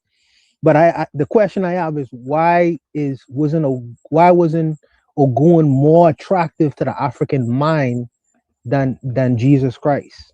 That's the two questions I have for you, brother. Okay. The first thing, okay, I'll go to the first one first about the Gatling gun. Okay, not only were the Africans on the continent didn't have an answer to the Gatling gun, but people across Asia and other places didn't have an answer to the Gatling gun either. You know what I'm saying? We know that this was an instrument that the Europeans created, and if you go back even further, they got it from people in Asia, from China, with the gunpowder and everything. And then with the Turks making the original guns and stuff like that, with developing the muskets and things like that. Okay, I couldn't answer that question of why we didn't have a Gatling gun ourselves. I mean, maybe they didn't have the materials and things to create a Gatling gun or something like that. I can't answer that part there. No, that's something that I can't answer. I think it's just an unfortunate event with somebody who came up with a weapon that could kill a lot of people. But then you got to remember, think about this here. That's the culture of them people, of killing. Hell, they had hundreds of years of practice, Warner, on killing each other. You know what I'm saying? They had the 100 years water, 30-year water roses, all kind of stuff where millions of Europeans were getting killed. They perfected killing. Our people, they perfect killing like that because we were no killing people. You know what I'm saying? I mean, when you even look at it, like when we developed militaries and everything, a lot of times it was in answer to a danger that was coming externally with the Arabs. So then we had to militarize. You know what I'm saying? And with the Europeans coming, so we had to militarize in a lot of ways. And with the upheavals that were caused by these outside external forces, sometimes, So I can't make no excuse for it, brother. I don't know why. As far as that, we didn't have that. We had weapons, but we didn't have weapons like that. You know what I'm saying? And it's just something that happened. You know what I'm saying? Over a period of time. And we keep thinking, for some reason, we think that like the African continent was colonized for hundreds of years. No, it wasn't. It was only colonized for about 60 years. You're talking about from the 1880s until the 1960s, when you had the decolonization period. It was only about 60 years. And that was a hard 60 years for those Europeans to win. You know what I'm saying? Boy, we fought like hell. We fought like hell. And in some cases, it was only like to 1897, like when the Benin Empire fell. It was like 1906 or something when the Ashanti Empire fell. You know what I'm saying? I mean, it was recently. I mean, it was recent. So we wouldn't colonize. I mean, we wouldn't colonize for hundreds of years. We would colonize for a short period of time. You know what I'm saying? In the bigger scheme of things, for like 60 years, from the 1880s to like the 1890s to the 1960s. You know what I'm saying? Yeah, Where they finally go ahead, brother. No, the brother was. I'm sorry for interrupting, Anthony. It's not an oversimplification, Trigger Happy, because it was the great equalizer. Because if a man fighting man to man, gun to gun, spear to spear, there's a difference between that when you only could shoot them out with one bullet, as opposed to you shooting them out with 60 bullets one time. You could mow down a whole village of people.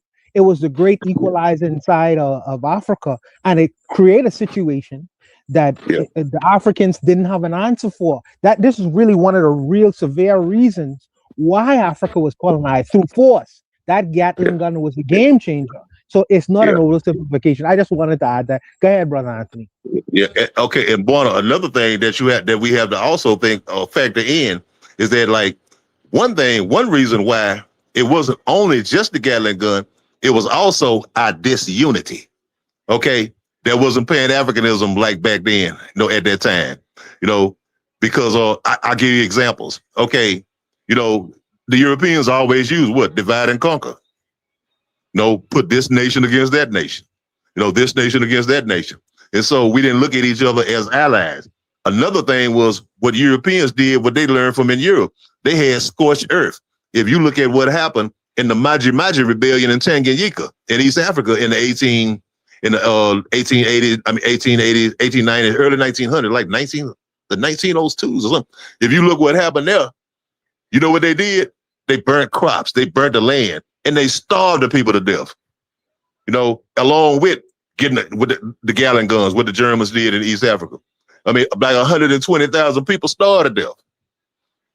You know what I'm saying? They did the same thing in Southwest Africa, modern day Namibia, against the Hero and Nama people. They starved them to death. They kicked them off the land, ran them in the desert, and starved the people to death. You know what I'm saying? I mean, so they didn't just use the gun. They did. The gun was a major factor. But, they displaced people. You know what I'm saying? They set groups of people against each other and everything. So, it wasn't like a united front, where all us need to get together, you know what I'm saying, and fight against this common enemy, because they had those divisions and things, you know what I'm saying? Even some divisions that plague us even to the day. So that's what I say about that, man. It is the best teacher. It is the best teacher what happened in terms of divide and conquer. And I think that people are, the internet, especially them peoples, that's how the Americans say them peoples, they are fighting very hard to create a disunity, because they understand that's the only way. That's why they rail against Pan-Africanism so much, because without our disunity, they could always play us against each other. And it's easy pickings. Easy pickings, man. And you know what, Bona, that's another thing, like even before I answer the part about Jesus and Ogun. Okay, that's another thing right here, like what you just said. This is why we see all of this division, what they calling it diaspora wars. Don't you know, this ain't just black people who don't like black people. You know what I'm saying? The Africans in America who don't like Africans in the Caribbean or in Central and South America or the continent. It ain't just this, man. This is some top shit. This come from the top. You know what I'm saying? There are white folks behind this shit, the government behind this shit. They always been behind this shit. I mean, going back to the 60s, when you had Brother Malcolm going to Africa, when you had Kwame Ture, when you had all of these brothers and sisters, Sada Shakur, these black revolutionaries who embraced Pan-African, ideology, going back and forth and dealing with our brothers and sisters over there with Kwame and Nkrumah, and with Amilcar Cabral and all these people. You know what I'm saying? I had a brother from my hometown named Owusu Sadoki who went to Africa and dealt with Amilcar Cabral and struck up a friendship with him. You know what I'm saying? So they seen that, and they didn't. Hey, we don't want that. The worst thing that can happen for us is for these two groups of Africans to hook up. And so that's why you see all this shit today, man.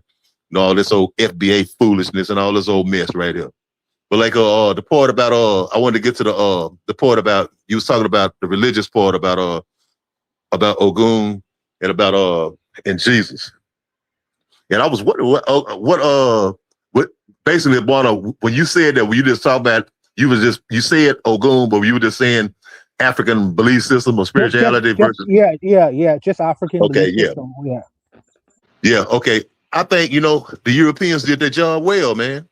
You know what I'm saying? I mean, what do you do, Buona? If I come to your country, you know what I'm saying, and I conquer your country and I subjugate your people, it is brutal, but all of a sudden I say, well, you know what, in order for me to keep my foot, to keep control of this people, it's like Dale Jones used to say, white folks loosen up to get a tighter grip. Okay, well, you know what I'm gonna do? I'm gonna let a handful of them in to be a part of the middle class, or they're not gonna be me. No, they have a ceiling of how far they could go, but we're gonna let a few of them in. But in order for you to do this, you gotta adopt my religion. You know what I'm saying? You got to adopt my culture. You got to adopt my language. You got to stop dressing like that African. Like, you know, you got to dress like me. You got to aspire to the European beauty standards and everything. Okay, so when you get people who say, well, this is what I got to do to get here. You know what I'm saying? I got to put away that African stuff and all that old stuff, that old witchcraft and voodoo and all of those stuff there. I got to do this to get in. You know what I'm saying? Now, just think about that happening for over a period of 500 years, Bonner. Just think about that. Just think about that. But in with that long period of time, I mean, our people still fight against it. You know, look in Haiti. You go to Haiti in the back country, you know, with the rural people, you know, voodoo culture is still prevalent among Haitians. They might be Roman Catholics, but I guarantee you, all of them got a shrine in the house. You know what I'm saying? I got a shrine in the house. You know what I'm saying? Wherever you go in Cuba, Brazil, whatever, those African people have some shrines in the house. All us black people do. We might not call it a shrine, you know what I'm saying? But it's a table where we got pictures of our ancestors, our grandparents with them on, you know what I'm saying? Because we revere them. It's just in our DNA. So even though we embrace this Christianity thing, you know what I'm saying? Because like we did it out of survival, you know, we did it. We never let go of our African thing, but we covered it up. We cloaked it in Christianity. That's just like when you come to any black Southern home, like you come to my home, you know what I'm saying? And you can see the thing, you can see all of the stuff. You know what I'm saying? The culture. So we didn't forget the culture, Buana. We just had to disguise it. You know, we had to put it in another way. You know what I'm saying? And just think about over a period of time, you know, it could seem like that. Well, these people Christians or whatever. But I guarantee you, it's a revival here in the United States among black people going back to the African culture. You can see it all the time. I do see that happening. I do see it's a revival. Yeah. Sure. It's a revival. There's a revival happening. Yeah. Yeah. And you can see it also in our people in the Caribbean. In Trinidad. I don't know if you've ever been to Trinidad and Tobago. Yeah, not yet. Not yet. It's real. Look, it is real strong. A grassroots movement of Isese, of Ifa growing on in Trinidad and Tobago. I mean, it is very powerful. Very powerful, man. I got videos that I be watching of it, man. I'm like, damn. You know what I'm saying? And across the Caribbean, you know, Haitian people black people in Haiti are embracing their culture more. You see it in the Afro-Brazilians now, which is one of the most important movements. Check out that Afro-Brazilian movement. You know, the black people in Brazil, man, they are really embracing their African culture. What's the name of it? I mean, I said a movement, not a movie. Oh, okay. But yeah, just the Afro-Brazilian movement. You know, for the first time, over 50% of people in Brazil identified as black. You know what I'm saying? A mixed, but for the first time. You know, and if you go to Bahia and you just see all of the Orishas everywhere. You know what I'm saying? And so we going back. It's just, you know, some things are hard to break. Things are hard to break. You know, after it been put in people's minds so long. But like, boy, like you lived in the South, in the U.S. South, and you've been in New Orleans, in that area. And you know one thing, yeah, and you know that our people, though they are Christians on the outside, on the surface, but you know underneath, and you know it, man. You can see that Africanism all the time. You know what I'm saying? You can see it. You say, "Oh man, that's some African stuff right there." You know what I'm saying? Like our spiritual church. Definitely, one of the blackest places. I felt like I was home when I was in New Orleans. I swear to God, I felt like I was home. Yeah, it was crazy. It's crazy. Yeah, I have it. And like briefly, but I like here, like even me here in Shreveport, I can remember as a young boy walking with my grandfather, walking, you know, my mom or whatever, and passing by houses that had, you know, I say, Mama, what is that? You know, got these little trees over there with blue bottles hanging off of them. We didn't know what that was, those blue bottle trees. You know what I'm saying? Or people had blue porches, you know, their porches blue, paint their porches blue. It was an African thing that came back from the Congo. You know what I'm saying? Like, cause blue was like a color that scared evil spirits and stuff. You know what I'm saying? This is in our culture, what we call here hoodoo. You know what I'm saying? You know, all kinds of things, man. You know, things like, you know, we walk together. We still to this day, you'll see black brothers. And I know you've heard of. We walking down the street, a group of us, and we go in like a pole or something that split us, and like one go this way, and all of us will go back the other way. You say, no, we don't split the pole. That come from Africa. No, I've been to Congo Square. Hey, Congo Square have something happening in Congo Square, man. You can feel the spiritual energy in Congo Square. But needless to say, you know, I'm glad that you kind of passed that together, and there is a revival happening. I don't know what. By the way, let me ask you a question. What do you think is great? What do you think is creating this revival in Brazil? Like you never seen before. What do you think is creating that? The internet? Okay. No. Well, one thing, it goes back since the 60s. And a lot of black Brazilian people, like, they kind of like it got a hold like to the black soul culture, the black culture in America, like we spent it with the artists.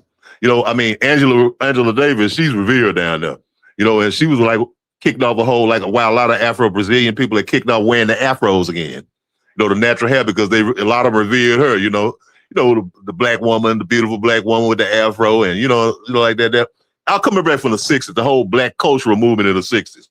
A lot of, we had a brother down there, he's an ancestor now, man. He was like the leading black conscious figure in Brazil. His name was Abdias Nascimentos. I remember him. I know him. Yes, I know him. Yes, I know about him. He was he's a good friend of Dr. John Henry Clark. He always wore the African garbs and stuff like that. But yeah, but even just in recent time, because of the racism, Brazil is a very racist place, man. You know what? And black people, they waking up in their conscience and they say, we the majority, hell, if we get together, we might could take this thing over. So it's just a growing black consciousness. And we seeing it among all our people all over the hemisphere, man. And we seeing it also growing in Africa. Man, in Africa, in Nigeria, the beliefs, Yoruba people, the believers in Isese and Ifa is growing. It's growing. They just had the Oshun Festival recently, man. Man, it was tens of thousands, maybe hundreds of thousands of people there. So we growing globally. I think we returning. We done been in this European man's philosophy thing so long, and it ain't did shit for us, but caused us a lot of bullshit. And I think we just finally said, man, let's go and do us. I mean, us as black people everywhere.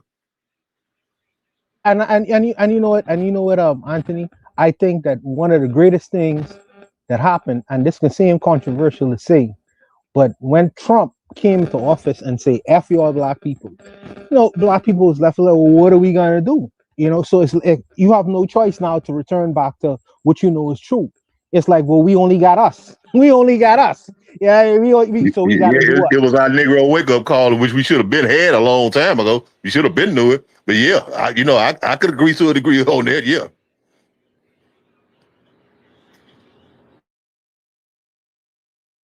Powerful statements from Juana and Anthony. And the chat was also getting busy, man. If I had a way to describe it, hey, Trigger Happy, just to add some context of me saying they're getting busy.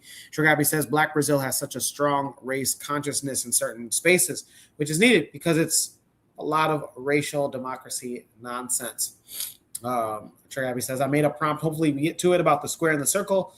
A lot of people don't know that they see the square and it's deeply subconscious when we need to see the circle.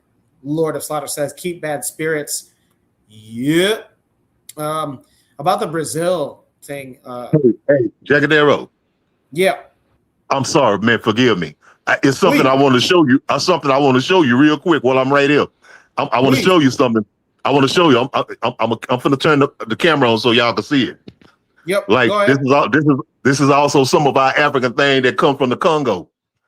I know y'all. We've talked about the Dikenga. I know Trigger Happy know about it. But like when the Dikenga made his way here, this is what it turned into among us. It's in Louisiana. I'm going to show it to you right now on my wall. I'm going to show it to you.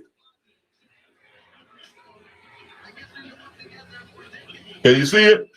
Solid. You see it?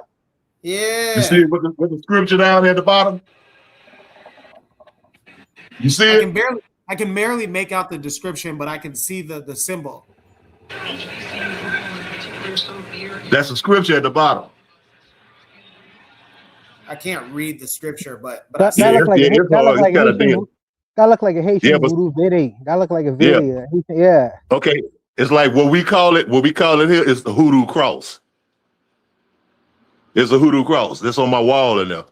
It's a hoodoo cross. And it actually, and the hoodoo cross is a symbol of, it's an interpretation of the Dikenga. where you have, the different stages of life.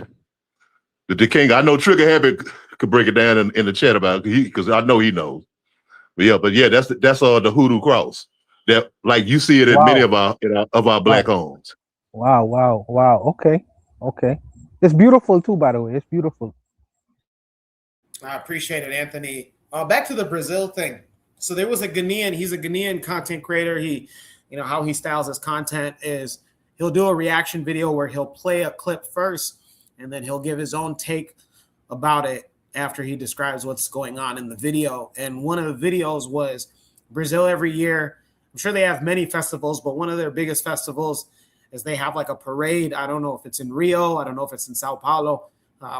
But the most recent parade that they had was one of the bigger parades, and a lot of the parade floats had either African spiritual system, like whether you call them Orishas, Luaus. And he said, because he's a Ghanaian content creator, he said, this is interesting. All over the world where Black peoples are at, where African peoples are at, African descended peoples, he said, they'll embrace our African spiritual systems that come right here, a lot of them in West Africa. And he's like, whenever one of us voices about like, hey, how come we can't have a major festival like that in the middle of our capital cities? It's usually in the outskirts of towns, right? It's usually in the villages where we have these things. People will say, oh, there's not enough money to fund that. But yet when Easter and Christmas comes around, boy, oh boy, do people have the money to showcase anything and everything about how much Christmas and Easter means to them. So even, as a Kenyan, when I was back home, to see something like that in Nairobi, the capital, I'm not saying it can't happen, but it's rare. You literally, like he was, I'm going to try to find that clip, but he was talking about how you can only see something like that in the villages or in the outskirts of towns. But, even in Kenya, to see a spiritual system, recognized on a grand scale.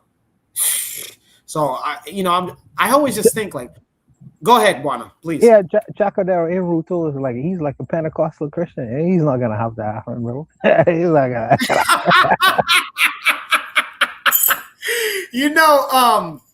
it's really interesting is like, aside from maybe Central African Republic's first president, most African presidents, especially modern day, bro, they are staunch Abrahamic religions, right? So you have either a Muslim or a Christian, and they will, be upfront with how much. And again, Central African Republic, first president, I know, there's so many, I talked about it last week. There's so many YouTube essays about how he was a butcher, or he was crazy, but one of the things that was right with him was he was like, no, we have our own spiritual systems here in Central African Republic. And, the modern day African leaders, it's almost like a U.S. leader. It's almost like a Western leader. You'll have white boys that will go to these Southwest Asian countries, and pick up Buddhism, Hindu. But at the moment that white boy or white girl becomes a politician, you follow the line. You are a Christian. It was like the biggest thing for John F. Kennedy. I hate to like just be American centered with this, but for John F. Kennedy to be a Catholic, I believe, he's the first Catholic president. It's like, what? That's one thing for America, but in Africa, again, the place where this is home, you have Cuba, you have, I dated a Nigerian girl in the 2010s, and she had, I'm kind of upset at myself at like asking like how exactly, but one of her cousins married a Black Cuban. So they went to the wedding in Cuba, and she came back and she told me about how they knew more Yoruba than her. She was born in Minneapolis, but her parents were Nigerian. They met in college at the University of Minnesota, but she did not know much Yoruba. as far as a language, but her Cuban in-laws were damn near fluent. And it just like makes me frustrated. Like, you know, when are we going to get this right in Africa? How is it that people that are 400, 300, 200 years removed, how are they still doing something that, bro, should be second nature to us? I mean, maybe that's a question for another day in the chat. No. Go ahead. The answer is for people like yourself who are young, sprightly, and intellectual, and who could ask your brothers in Kenya those kinds of questions. Because the leader, I don't know if we ever had an African president who his religion was an African religion. I don't know if we ever had that already. I don't know. I know that Central African Republic, his name was, I'm getting the private chat, Francis Tobali. I'm just going to call it Francis B. I'm sorry, not African Republic, but Chad. He was a traditionalist and even had the scarifications on his face. So, but how long ago was that? That was long ago. No, and that's out of 54 countries. So that is very problematic. And I think that, like I say, the young brothers them on the ground and the young brothers them who are in the diaspora, I think that the brothers need to start having a conversation about these kinds of things. If the level of spirituality, me, I'm out of that kind of debate and conversation. But I think that the brothers need to really have a conversation like that. You need to approach the brothers in Kenya and ask these kinds of questions. They are very relevant. Yeah, and I think that some brothers need to be challenged on these kinds of ideas. What is so wrong about our religious practices? There's nothing to be ashamed about having your own religious practices. The Chinese are not ashamed. The Muslims are not ashamed. And certainly the Americans are not ashamed. So why are the Africans, when it comes to their own practices and religious spirituality, why is it something that needs to be hidden? And I think that that's a conversation for the brothers to have. Solid answer. I love that. Man, go ahead. We're gonna give you an air horn for that. Maybe that's some homework for me in the chat before we get into our shoot the breeze topic number 3, unless Anthony or Buana have any last thoughts here. Trigger Happy says, even though the AES, the alliance states of Niger, Burkina Faso, and Mali are Muslim majority, I like that they are taking some indigenous ideas, but after they gain capacity, hopefully they can go above and beyond. You know, one of the things that came up in the news recently, Trigger, was Burkina Faso's captain, Ibrahim Traore. You know, I had a dialogue where he was explaining to a crowd, hey, every time we send our students abroad to places like Saudi Arabia, they become so Muslim that they forget about studies that can help the nation of Burkina Faso. Instead, they just become Islamic scholars. They just don't even come back. You know, they're Arabized. They become Arabized. Yeah, they no longer are wanting to pursue engineering, science, whatnot. Hey, so yeah, maybe that's some homework for me.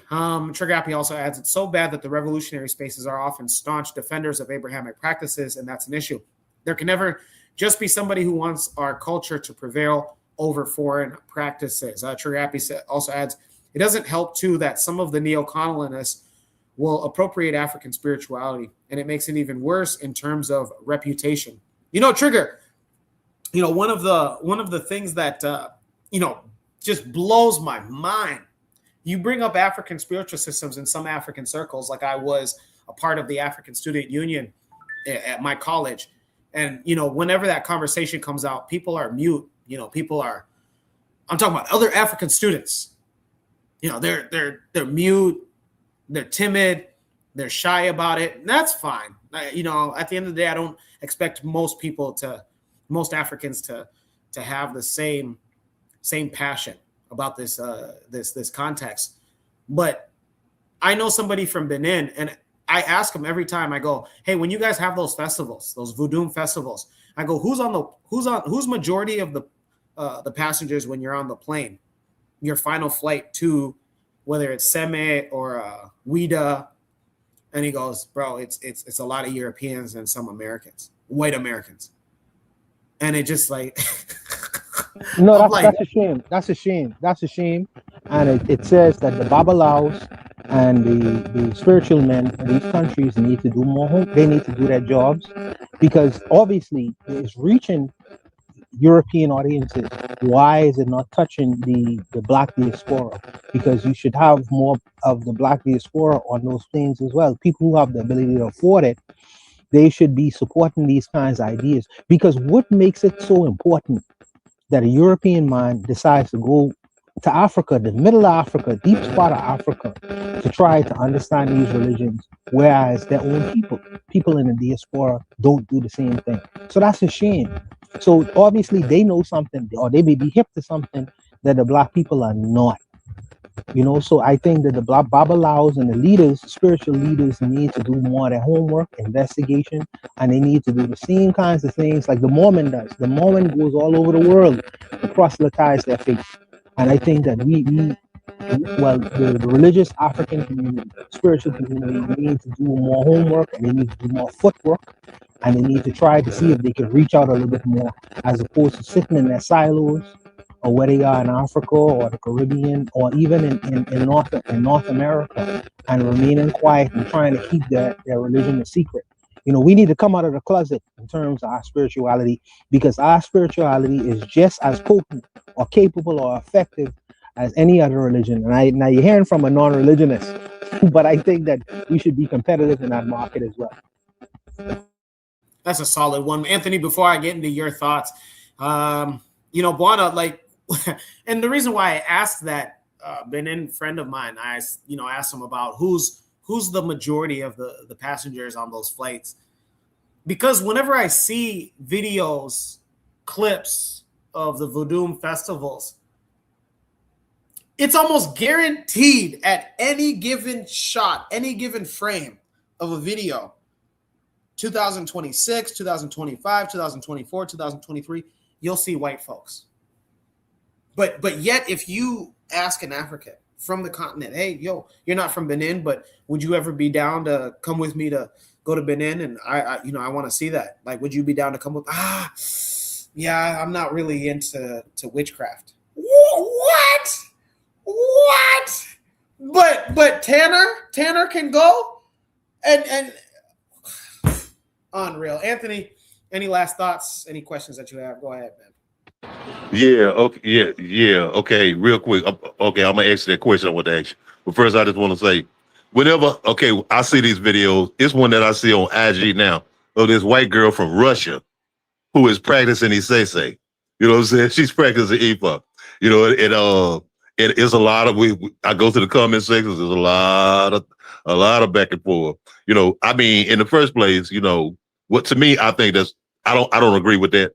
No, I think it's terrible. Number one, and another thing is because one thing, you know, it's a part of the belief system is the veneration of the ancestors. Now, how you as a Russian gonna have some African ancestors, go venerate African ancestors?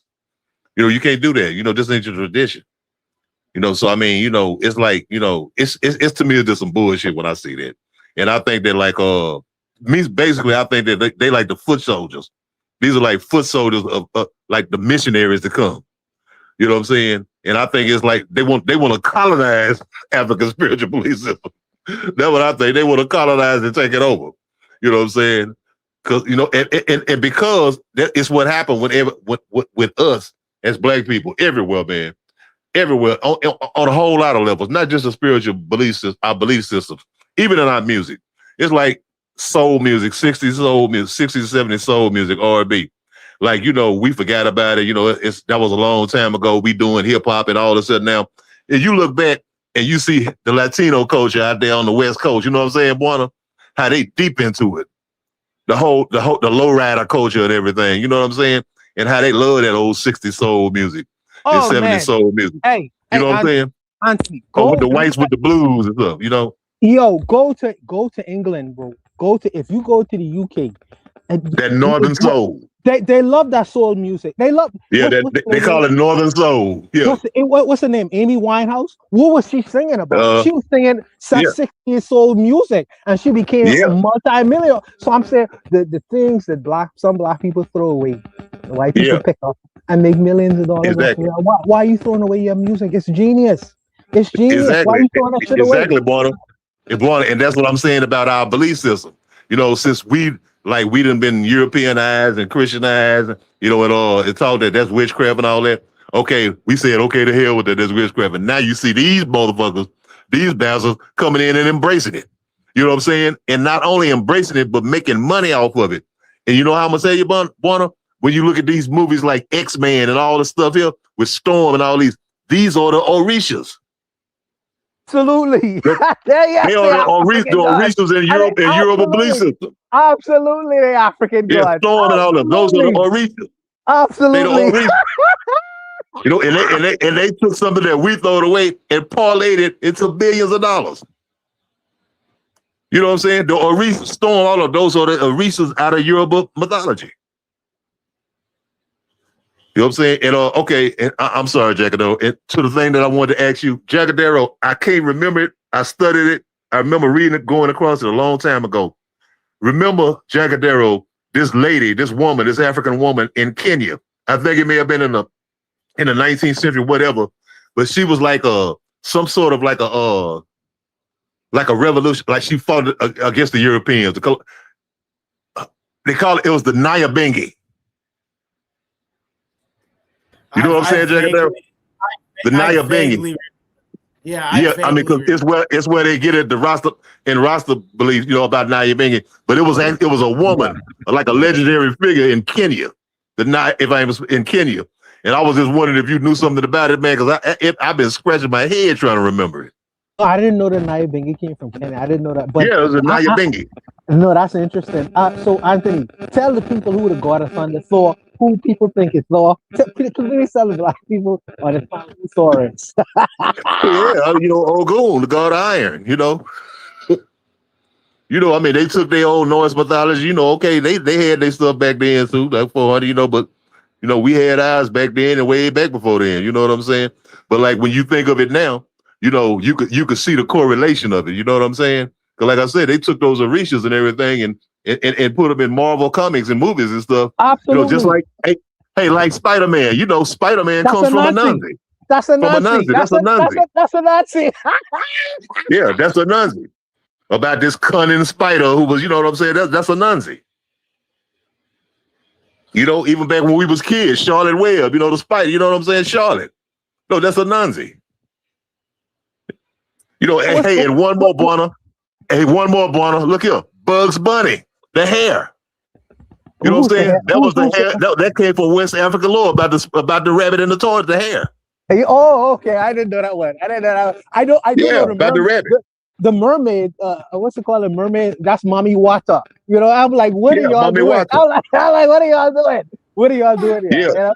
But, like in our culture, in our Hoodoo culture, that come from the Bakongo region of Central Africa, we had these water spirits that supposed to live in rivers and streams, like here in the southern United States, that were called the Simbis. Called Simbi. Yeah. Which was from Central Africa.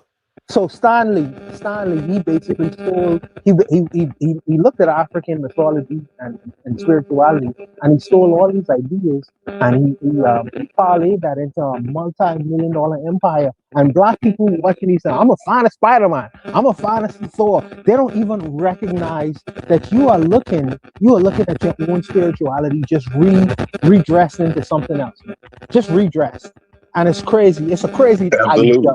I don't know who the Hulk is supposed to be, but they just reprogram it, and it's crazy, man. It's just a crazy idea.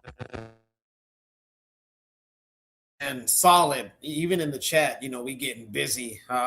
Bookie and Barnaby, the Joker is Papa Legba. Man, we can go on and on and on and on. Jacadero, that was a good one right there. I didn't think of that one right there about the Joker is Papa Legba. I didn't even think of that one. Listen, man, we can go on and on and on about this. I love this so much. But as much fun as we're having, we're crunched for time. Let's go ahead and move. We are on. Imagine we just got done. If you're just tuning in, I'm Jacadero, proudly filling in for Brother Koku. We have such a live show today. This is Shoot the Breeze, episode 255 on the Better Medicine Podcast. Hit the like button. Huh? Even if you don't like what you're listening and what you're watching, hit the like button. It doesn't matter. What's wrong with you? Hit the like button. Don't you want like-minded individuals to know that the Joker is Papa Legba? Don't you want to? Yeah, come on. What is wrong with you? Go ahead and hit the like button. It's the least that you can do. Also, if you want to donate, to KWAZ Radio and the Better Medicine Podcast, but KWAZ Radio at large, the ticker on the screen, if you're watching on your tablet or mobile device, is the PayPal Bitter Meds and Cash App Bitter Meds. Also, we accept super chats. I am requesting a raise. I've been requesting a raise. Koku can only do that when we have money coming in. Come on, it's economics, huh? Do you want Koku to continue to deny me my raise? I joke. Or maybe not. Who knows, huh? Jacadero needs a raise. I want to be able to afford chapati every week. That can only happen if you guys just give a small super chat, huh? All right. Let's go ahead and move forward with Shoot the Breeze episode 255. We go to Africa. That's right. And we go to West Africa. So Shoot the Breeze topic number 3 asks, is Senegal setting the bar? Huh? Is Senegal setting the bar? Huh? We also got Koku 911. Hey, listen. Hey, can I not get chapati every week? That can only happen as if I get a raise. So you guys heard the message, huh? Maybe Koku might even have a meeting with me this upcoming week. And who knows? So if you guys hear me chew chapati next week, maybe just maybe I was able to. Maybe Bud Crawford will contribute to your chapati. Maybe. But nonetheless, Shoot the Breeze topic number 3 asks, is Senegal setting the bar? Setting the bar. Well, we go to Senegal because Senegal just completed something historic. Literally historic. Africa's first. What did they do? So some background before we get into the video. We go to YouTube for this video.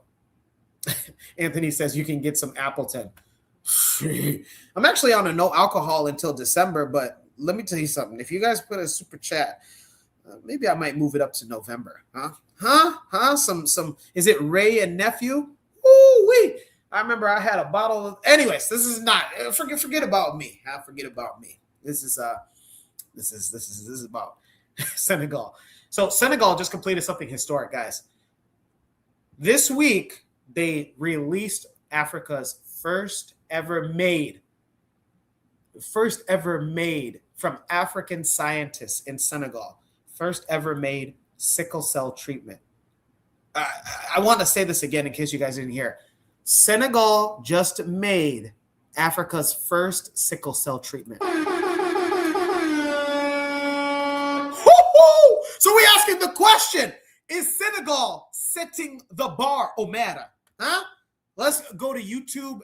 Let's watch, and then we can come back and we can dive on it. Let's deep dive. Let's watch this video first. 18-year-old Mamadou Tahiru was diagnosed with sickle cell disease at the age of 15. And it has been hard to manage since treatment is hard to access, consequently stunting his growth. It's been 3 years since I was told I had sickle cell disease, and I know it's really bad. It hurts a lot, and you suffer so much. And when you don't have enough resources to protect yourself from the illness, you suffer even more.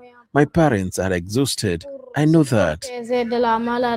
Sickle cell disease is a hereditary blood disorder limiting oxygen flow due to abnormally shaped red blood cells. It causes severe pain and serious complications. My son is very tired and he is still in hospital. He has pain in his feet and at the moment he cannot walk. It is very difficult. The medication and hospital costs are very expensive. Everyone living with sickle cell disease faces the same difficulties. Mamadou's story is a reality among many Africans. Scientific data shows that the continent accounts for 80% of the 8 million sickle cell cases in the world, yet affordable treatment is not available. Now, medics in Dakar have developed Dipraf, as the medication is known, to address accessibility to sickle cell drugs. They are providing a local solution to the disease and reducing reliance on expensive imported options. We have set the mission of taking charge and shaping the pharmaceutical future of Senegal and sub-Saharan African countries. So this policy will continue. Our approach is based not only on financial considerations, but also on public health. Because today, if Africa is to develop, if Africa is to enjoy good health, the medicines that Africans take must be produced in Africa. The over $1 billion project is already arousing interest among African nations like Burkina Faso, Guinea, Cote d'Ivoire, the Democratic Republic of Congo, Gabon, and Cameroon. Many hope the groundbreaking pharmaceutical will save the lives of people like Tahiru, who now live in pain and uncertainty. Wanjamungai, CGTN.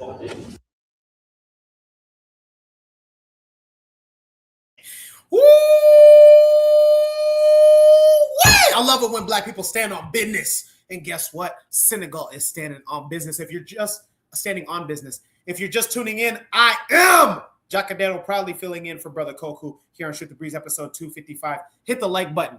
Before you start to order that sickle cell treatment straight from Senegal, from Teranga Pharmaceuticals, go ahead and hit the like button. Before you start to ask, oh, who in my family has any traits of sickle cell, just hit the like button. Before you start to cough, start to sneeze and say, oh, am I suffering from maybe sickle? No. Hit the like. Before you schedule that doctor's appointment, hit the like button. Hit the like button. Come on. What are you doing? Hit the like button. So let's get into it. Shoot the Breeze topic number 3 asks, is Senegal setting the bar? Sugar Happy is giving his flame emojis. Yes, you guys heard that right. Senegal's pharmaceutical company from Senegalese scientists created Africa's first sickle cell treatment. We'll start off with Anthony. Anthony, what say you? Is Senegal setting the bar? Absolutely, man. Absolutely. First of all, I want to say big up to Senegal and to the scientists and the doctors over there in Senegal for that. You know, big up to them, man. Big up to them. And you know what? And it's ironic that it was that some black doctors, some African doctors, you know what I'm saying, that's doing this. You know what I'm saying? Because sickle cell is something that affects black people more than anybody. You know what I'm saying? Whether it's African people on the continent or in the diaspora. I know here in America, I have a friend who just died a couple of years ago from sickle cell. You know what I'm saying? And I dated a girl who had sickle cell anemia. You know what I'm saying? So it's a disease that we as Africans in America have in our families, you know, in our community. You know, and I think it's incredible, man. It's incredible. And not only that, but they've been doing the research for a while, you know, in Senegal and in other parts of Africa. I know a doctor, this sister, Dr. Julie Makani, Julie Makani in Tanzania. Have you heard of a Jacadero? Dr. Julie Makani, who did some important work in research in sickle cell disease. That name does not ring a bell to me, but either way, I'm just happy that we're finally on business. Yeah, you know, and I know Trigger Happy this brother in Ghana who does a lot of work there. I think his name is if it's Kwaku, it's Premper. Premper, his last name, Premper, Dr. Premper, who does a lot of work there in Ghana, man. But yes, big up to Senegal, man, and I'm so happy, man. This is a major move, man, a major thing, you know, for our people, as African people, as black people everywhere, man. You know, with this research, you know, and with these developments that the Senegalese scientists and doctors are doing, you know, in sickle cell research, man. And you know, congratulations and big up to them, man. You know, and yes, they set the bar very high. That's Anthony just took everything from my thoughts. This is amazing. Africa's first. He said it. African people, black people suffer, especially here in the United States. Actually, my best friend, he grew up having a sickle cell trait. So there were times where we would have to take team trips in some areas, and he had to be careful because easily he could collapse from exhaustion. Juana, what say you? Is Senegal setting the bar from what you've seen and heard? Well, I saw this video, Jacadero, and I sent it to my ex-girlfriend. You know, I have an intimate relationship with this because The girl I wanted to marry, she had sickle cells, you know, and she had full moon sickle cells. So every now and again we'd have to go to the hospital to try to assist her because the pain was so great. And I sent her this video, and she said that in the UK they already have it. But I think it's a good bar to set. I think that by the way, Anthony, could you put that name, that sister's name in the comment section so I could forward her that information? She's always trying to find answers, or she's trying to find a cure for that disease, as a matter of fact. And she's always trying to speak to different doctors from around the world. And I do know that Africans primarily suffer from this illness. And I would tell the brothers too, by the way, to get tested, you know, when you in relationships with people, because you don't know who are carriers of this illness, and you don't know if you are a carrier. So it's good to know, because you don't want two carriers to cause a situation where you have a child who have full-blown sickle cells, because it's not a pretty it's not easy. Let me put it like that. It's not an easy illness, and sometimes you don't see people who suffer from sickle cells live a long life, you know, because it's you have to be a fighter with that kind of disease. And I don't mean to be a downer. I just trying to make the brothers aware that, you know, always try to get tested to see whether or not you are a carrier and your partner is a carrier, because it's a difficult situation to have a child who is a full-blown person with sickle cells. It's not easy at all, I gotta tell you. So, but shout out to Senegal. I think that it is an African problem, like Anthony was saying, and Africans need to resolve it. See, cancer in America is an issue for not only Black Americans, but white Americans as well. So they spend millions of dollars into cancer research, not so much for sickle cells, you know. And y'all probably know the reason why for that. But I think that is an African problem, and I think that Africans need to resolve this issue once and for all, so our brothers and sisters who are sufferers could be relieved of this issue. My ex-girlfriend, she takes morphine for the pain, and morphine ain't an easy drug, man. That's not an easy drug at all. But like I say, man, it's something that Africans been suffering all throughout the diaspora and continental Africa, and it's an issue that we need to put to rest and put to bed once and for all. I'll leave it there. Man, this is solid. Sorry about your ex-girlfriend. It's not a laughing matter. I assume that she's still alive, Bono, but I really do have to ask, like, so did you break up with her because she has sickle cell? No. You're a monster. I kid you not, you're a monster. Shame on you. Shame on you. Yo, when you have to go to the hospital every other week, man, that's not easy. But I'm gonna tell you, I didn't break up because of that. We still are very friendly with one another. We just had a little issues, but she still is she's a great person. But I'm gonna tell you something, brother. You know, when them sickle cell attacks hit, you know, and you have to take people to the hospital, and you don't know if this woman is gonna live or die, and she's relying on you to say, well, listen, don't listen to the nurses, listen to me. If I need morphine, give me morphine. And I'm having the vials in my hand. I'm like, morphine can kill you, you know, straight up, if you don't give you the right dosage. So it's not an easy illness to have, and it's taxing on a partner. You can't even lay in the bed with them when they're ill, because, you know, their skin, their body is just like, every part of the body is in pain. Every part of their body is in pain. So it's not an easy illness and disease. And coming from myself, who've never dealt with an ill person like that, it's very taxing. So shout out to the brothers who have to deal with that, and the sisters. But I didn't break up with her for that reason. You know, I would be a monster. Juana, you are hilarious, man. He said, yeah, you know, all those hospital trips. I think there was like a U.S. senator.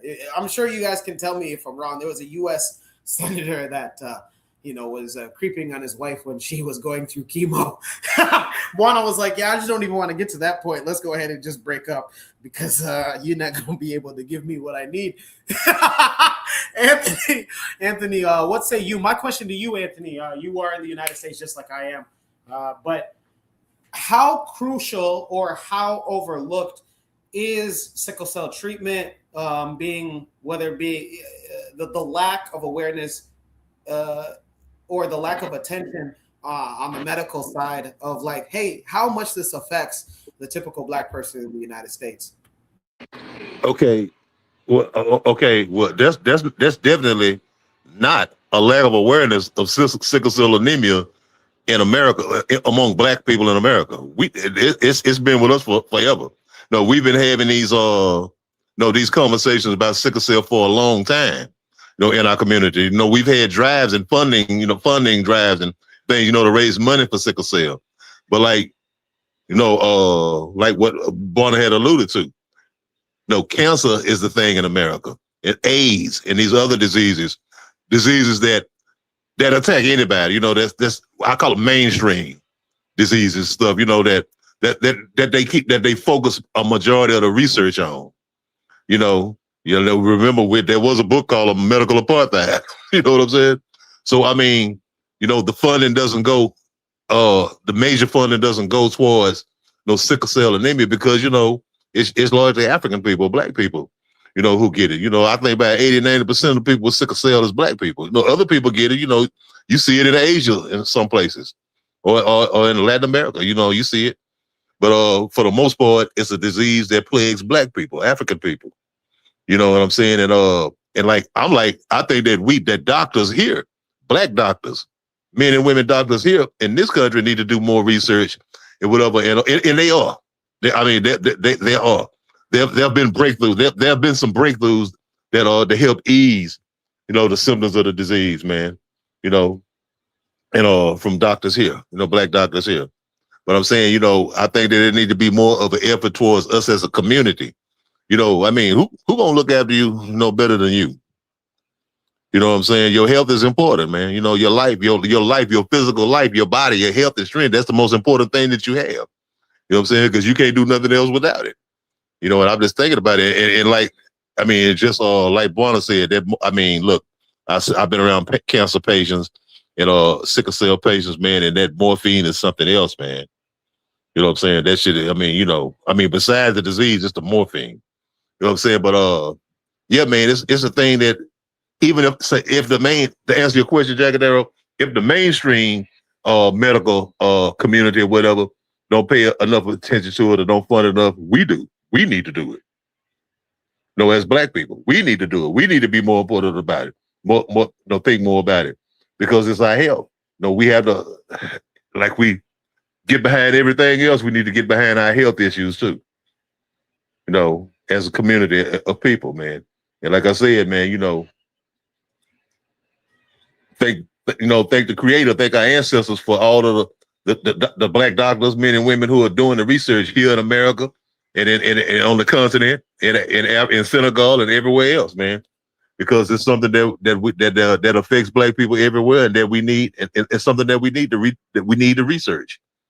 So I mean, just big up to them, man. And at the end of the day, we have to look out for ourselves. Ain't nobody gonna look out for ourselves better than us. We all know that. And our health is among the most important things. Our health and the health of our children. I'll land right there. I appreciate it, Anthony. Yeah, very important. I remember.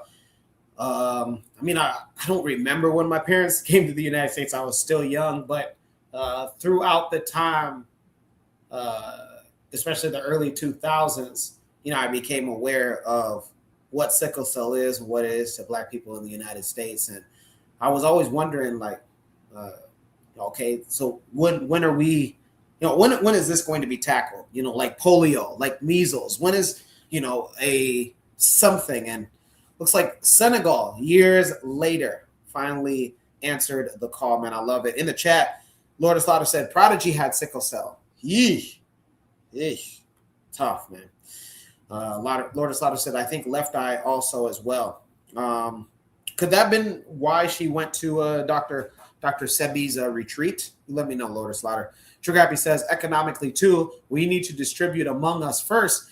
It could be an economy for groups to deal with, even if it's more predominantly a black issue. In that news clip, Trigger, I'm sure you heard it, just in case you didn't, or anybody else. If you didn't catch it, they're already signed and or to be signed deals with Ivory Coast, Burkina Faso, and just a lot of African nations that, because I believe that anybody who's susceptible to malaria has a higher chance of catching the sickle cell anemia. The matron says, T-Boss had sickle cell. I think the real problem is that cures are not profitable. We know that too well. Speaking of Dr. Sebi and Dr. Africa, rest in peace. In medicine, the money is in the treatment, not the cure. Well, let's again, Senegal looks like they're setting the bar. Maybe, just maybe, now a little inspire others. You never know. Inspiration can come from whoever and whatever. Give me a moment. I gotta woo, I had to sneeze. Uh-oh. All this talk about viruses, huh? Maybe Buana won't be on this panel anymore. Maybe it's malaria. It's malaria. You have malaria. And we know that you won't be sticking around, huh? Because I sneezed. Lord Aslada said, yeah, T-Boss. Coco 911 says, I think T-Boss recently had to cancel appearances due to sickle cell flare-up. I knew it was one of the sisters from TLC. Hey, all right. How do I transition into this? Buana, Anthony, any last words about this? If there's not, we can go ahead and move on to the fourth, and we'll get to a fifth. We'll go ahead and No. The only thing I gotta say is for the brothers to get tested and test the sisters you all are with. If you're planning on having kids, anyone under the sound of my voice is important, because I mean, I know you don't want to break up with the sister, but I know of a man who had a wife and both of them were carriers, and their 4 children have sickle cells, man. And that's crazy that all of them are sufferers, so you have to make a decision at the end of the day. So I'll leave that with the brothers. All right, you guys heard it straight from the horse's mouth. If you have a girlfriend that has sickle cell, leave her immediately and go ahead and download those dating apps that Juana may or may not have done, huh? But other jokes aside, go ahead and get tested. Even if you're not a guy, just anybody, go and get ahead and get tested, especially if you've gotten word that it's in your family or it's hereditary. Trigger Happy says, before dating, you can ask what diseases their family had too. These are some of the questions that are important. I don't think we talk enough about, but Trigger, brothers, just like I know brothers, huh? We're usually trying to get to, the cookie in the cookie jar. So, we're not preoccupied with that. So maybe after the first or second date, maybe those questions come about. But yeah, Koku says running. He's got running emojis because Buana was a sprinter. He said, whoa, you got what? Hey, check this out. You're not going to see me. You're not going to see me. All right. Jokes aside, let's get into Shoot the Breeze topic number 4. And yes, we will go to a 5th tonight. We're going to do what Garvey says and burn that midnight oil. Shoot the Breeze topic number 4 asks, who's the big dummy? Huh? Who's the big dummy? Trigger Happy also gives a laugh as well. Hey, Trigger, am I lying though? Brothers get on that first date and they like, oh, you feeling me? Well, I'm feeling you too. Can we cut? Can you hurry up and eat your wings? Can you hurry up and finish your meat pie? All right. Let's not get carried away. But Shoot the Breeze topic number 4 asks, who's the big dummy? Who's the big dummy? This brings us to Instagram, where we have a video clip. This week, I believe it was this week. Let's just say this week for context's sake. This week, it was revealed to the public that a baseball major league team has new ownership. And not just any new ownership, majority ownership by a black person, the first ever in Major League Baseball history here in the United States. There's a woman. So we asked the question, who's the big dummy? Because she gave an interview with popular rapper T.I., huh? You guys remember him, huh? Roll intro on 24s. Yeah. Even me, I used to try to wear my hat like that, but the way that my cranium is set up, my hat used to slip and fall off of my head, so I wasn't able to do it. But nonetheless, she sat down with T.I., popular rapper, and she talked about how when she came across money or whatever wealth that she possesses, she I don't know if it's her alma mater, maybe she can say it best, but she attempted to make a donation. Again, I don't know if this was the school that she graduated from, but nonetheless, she tried to make a donation, and this is what ensued. We go to Instagram, and we ask again, Shoot the Breeze topic number 4, who's the big dummy? Let's go. Think about this. I grew up in Washington, D.C., nation's capital. You see lots of buildings all around with a lot of different people's names. So when I was in DC, DC was a majority minority city. Mm-hmm. And going from DC to Princeton, that's a really big difference from a cultural lens. I'm sure. You're not seeing certainly people that are looking like you and in every seat. And you're seeing, in fact, the opposite of that. So even when there, you would see names on buildings like Forbes. I think we know the Forbes name. Yeah. You would see names on buildings like Rockefeller. We know the Rockefeller names. You wouldn't see names on buildings like Kwanzaa. Right. And you wouldn't see names on buildings like Jose. So I reached out to, and this again is about underestimated, which also connects to gentrification. I reached out to some of the development or advancement office at Princeton and asked, interested, what would it take to be able to give and donate to the university? If you're interested in a residential college or interested in a dorm or interested in something like that. No one got back to me. No one got back to me. They answered you back whether or not they was interested. There you go. So what did I do? I asked again, waited a few months, asked again. Still, no one got back to me. Yep. I asked again, and I think again, because I'm like, all right. And the reason for me certainly continuing to ask in certain instances is, you think of a state. You ask different people?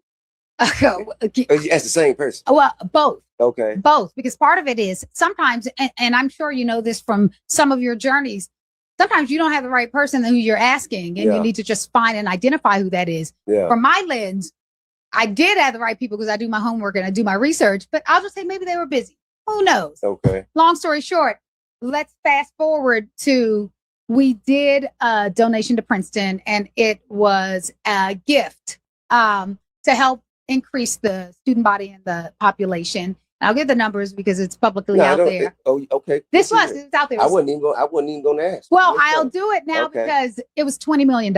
Okay. So in this, 20 million, get your name on the bill. Well, you know, and to help a cause. Well, it's to help the cause, but it wasn't even to get the name on the building because it wasn't that we were going to. I was just curious. I was asking that out of curiosity.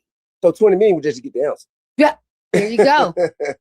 To get the answer, I had a question. Well, look. I didn't know. I didn't know what it was. I was just curious. And the thing that Princeton does well, which is what I think a lot of organizations could learn, is it's about the relationship and you cultivate it. It's not about, it's almost like what I was talking about with investing. Before investing all of the amounts that we're investing now, it started small. So Princeton will go and say, hey, before you graduate, can you make a commitment to that whatever amount you want, whatever you're comfortable with? So if you want it to be $5, that you'll give for the next 4 years, $5. Because it's about the habit. You build the habit, you build the muscle, and then you're building the muscle of, oh, this is a place in a space that's important to me, so I'm going to give to it. So long story short, had been giving and then earned a little more, made a little more, grew a little more, investments did well, would give a little bit more. Well, it took them so long to get back. And by the time I'm like, okay, here's this, they've reached out and then said, okay, how do we find essentially more folks like you? And I said, that's where the underestimation comes from. Started DC.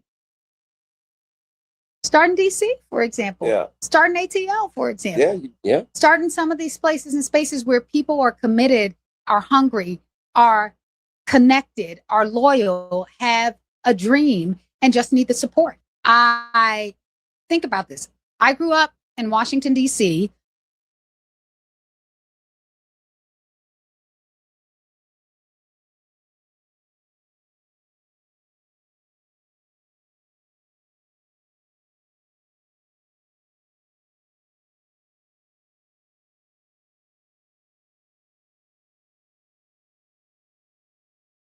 All right. Once again, if you're just joining in, I am Jacadero, proudly filling in for Brother Koku here on Shoot the Breeze episode 255 on the Bitter Medicine Podcast. Hit the like button before you calculate your finances to see maybe if you are close to having $20 million to give. Go ahead and hit the like button, and then go ahead and donate $20 million to us here on the PayPal. You see that across the screen? You see that Cash App? Huh? We also have super chats. Go ahead and give us here at KWAZ Radio $20 million. I guarantee you give us $20 million, there'll be a chapati in my belly tomorrow afternoon. As soon as the Somali restaurant opens up here in Omaha, Nebraska, I'm going to have chapati in my belly. Don't you want Jacadero to be well-fed so that way I can host the greatest show on earth here on Shoot the Breeze? Don't you? So again, we asking Shoot the Breeze topic number 4. Who's the big dummy? What you saw on the screen was T.I., rapper T.I., interviewing Kwanzaa Jones is her name. Kwanzaa Jones, the new owner of I believe it's the San Diego Padres, just a major league baseball team here in the United States.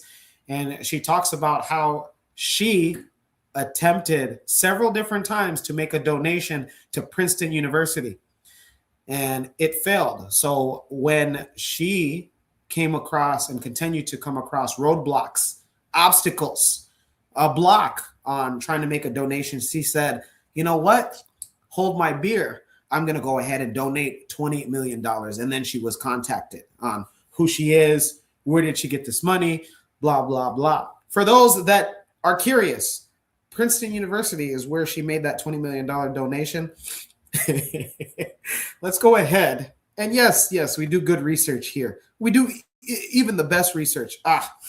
Let's yes, right here. Let's do some research on Princeton University and exactly on how much or where Princeton lies in as far as the top funded universities in the United States. Let's take a look. As you guys see here, endowments meaning, well, let's scroll up. Funding can mean total investments or endowments, research money, top universities. You guys see here. You guys see here. Princeton University is in the top 5 universities in the United States, and this is how much it receives. And she said, they don't receive enough. Let me go ahead and give more. Woo! It's my money, and I need to spend it now. But who's the big dummy? That's what we're asking. Coco911 says in the chat, all these HBCUs to give money to, and a sad face. Lord of Slaughter says, man, I don't know if I carry it, but I was with T-Boz, and we just going to be kid-free. All right. In reference to sickle cell anemia. The matron says, instead of investing that money to go into a place where Black people are the majority, she wants to go to a place where Black people are the minority in an attempt to make them accept more Black people. Buana, I know that you're outside the United States, but from what you've seen, what you've heard, who's the big dummy? That's what we're asking for. Shoot the Breeze. Well, of course, she is the big dummy. And it's unfortunate because this is the problem, but you have these tragic integrationists who are always trying to shoehorn themselves into white establishments.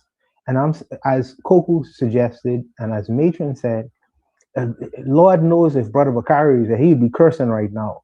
There are many HBC. Howard is in Washington, D.C. Howard is in central to Washington, D.C. Why wouldn't you give a couple of $1 million to Howard? You don't think that Black universities should get schools as opposed to Princeton University? They have people who give them money, billionaires, people who are much wealthier than she is, who give billions of dollars to Princeton University. Why does she have to be the one black little? I mean, I ain't gonna go there. I'm saying that there are many black HBCUs she could have donated and funded if that was her interest. I ain't telling her what to do with her money. I'm saying that Princeton and Harvard University, when they officially started, these institutions were built off of slave labor. These institutions were created out of African American slave labor. And you giving money back to that institution, I think that is extremely weird. But when you have these integrationist black people who have no connection to the past and have no understanding about their past, things like this happen. And it's an unfortunate thing. In fact, there is a place, Brother Anthony can correct me. There's a place right now in the United States of America where black people are without electricity. What would it be for her to put solar panels in these areas where they don't have to suffer from these situations right now? You know, it is unfortunate reality. You have wealthy black people, very wealthy black people, but in terms of where their money goes, I can't get mad at a white man for saying, well, if I give y'all reparations, y'all can give them right back to me anyways, because this is an example of that. She has unusual wealth for a black female person. What does she do with the money? She gives it right back to the white institution that was in the creation of it was built off of slave labor. You can't make that shit up. You can't make that shit up. You know, so what am I going to say to that? What am I going to say? It breaks my heart. It breaks my heart, man. You know, because where the HBCUs have to go beg these right-wing government places for endowments to try to keep their doors open, she has all this extra earned income. And I'm not saying that she shouldn't do with her money what she wish, but I'm saying, wouldn't that be spent better by creating more doctors, more lawyers, more engineers, more people in fields that could benefit people who look just like me and you? That makes sense to me. Her name is Kwanzaa. So obviously, her parents had some political awareness about the world because they named their child Kwanzaa. And this is what Kwanzaa is going to do in the end of the day. What a betrayal. Needless to say, I'll leave it there. I'll let Brother Anthony go. What? Appreciate it, Buana. Thank you. Let's get to the comments before we introduce Anthony's thoughts. In the chat, Koku says, what's the top funded HBCUs? On the screen here, if you guys are not able to see, I'll read it off. The top funded HBCUs by donations or endowment. Howard University leads with $900 million. Spelman out of Atlanta ranked second with $475 million. Hampton out of Virginia holds $280 million. Morehouse out of Atlanta, $150 million. And then you have Florida A&M between 95 and 113. And then Meharry Medical College out of Nashville, Tennessee, $178,000. You know, I don't mean to preach you guys until your ears fall off, but it's no secret that HBCUs are underfunded. Every single year, every single presidential cycle, you know, the president, regardless of their political party, has to sign some type of order, some type of decree where you'll see the chancellors of each schools coming to the Oval Office asking for money because that much doesn't come from their alumni, people who have graduated from the schools. So it just, I don't know. I don't have much to say. Trigger Happy says, it's their programming. They can't shake it off. Koku 911 says, Michael Jackson's hometown, as for those that don't know, Gary, Indiana just went 2 weeks without electricity after a storm where Category 2 type winds knocked off power. So no working refrigerators, dryers, let alone washing machines. And hey, I mean, there's so much to say right there. Koku says she's from Howard. She's from where Howard is. She's from DC. Yeah, Matron says these black people are not interested in to uplift. These black people are not interested to uplift black people. She's interested in acceptance by white people. Is it really that, Anthony? Is she just looking for acceptance, or hey, was she trying to create a situation just like she had at Princeton U? Well, Jagadero, I can't even roast her any more than she's already been roasted.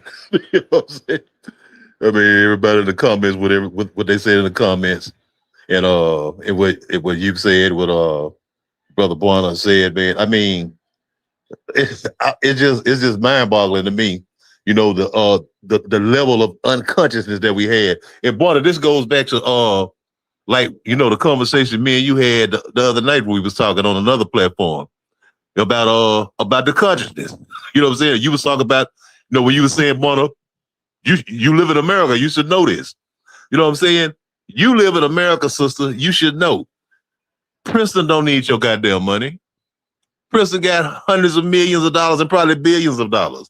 And like Buana said, this is a school that was built in part off of the labor of enslaved Africans. You know what I'm saying? It was built in part off of that.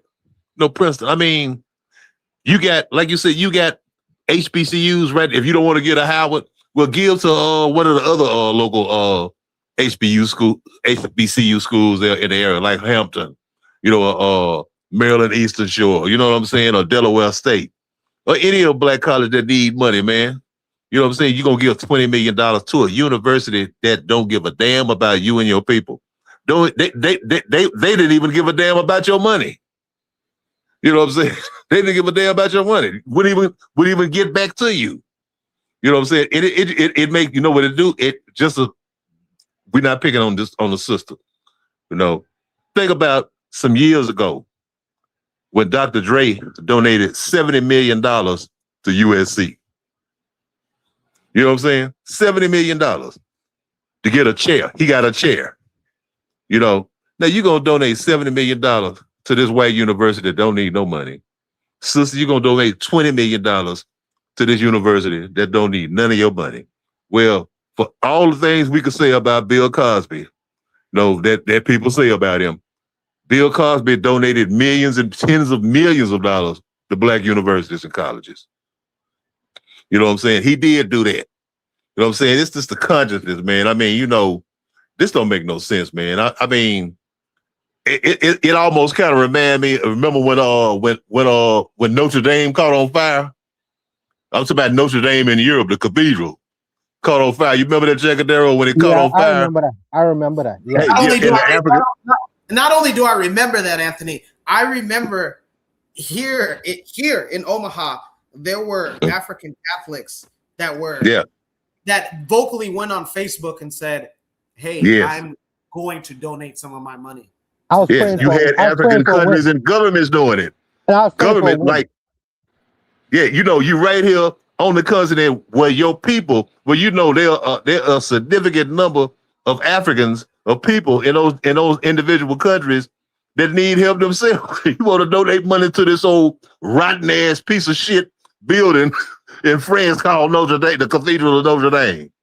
You know what I'm saying? Or you want to donate $20 million to this old piece of shit university called Princeton that don't give a damn about you. Ain't hardly no black people at Princeton. You got a handful, a couple of them. You know what I'm saying? They all gonna let so many of them in there. I mean, Princeton is the epitome of what?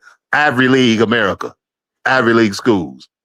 You know, when you got all of these suffering schools, these black schools, you know, who could use that money, who could use $1 million, you know what I'm saying? You'd be surprised what $500,000 could do to some of these schools.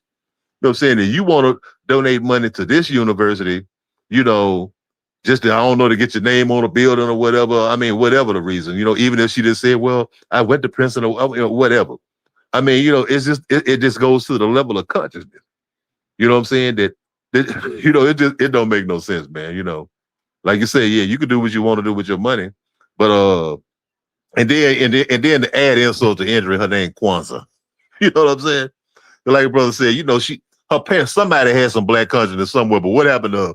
I had to ask her, is she married to a white man or something? You know what I'm saying? You know, she one of those type of something like that. You know she married to a white man. I'm through with it, man.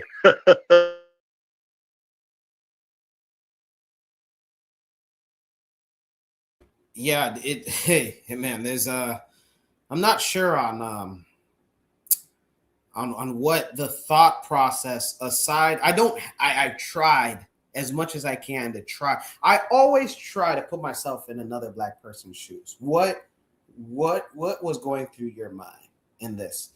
And she tells about it pretty clearly to T.I., saying, hey, it was hard for me to go from DC to Princeton every week or I'm not sure on how often she would try to commute. But what does that have to do with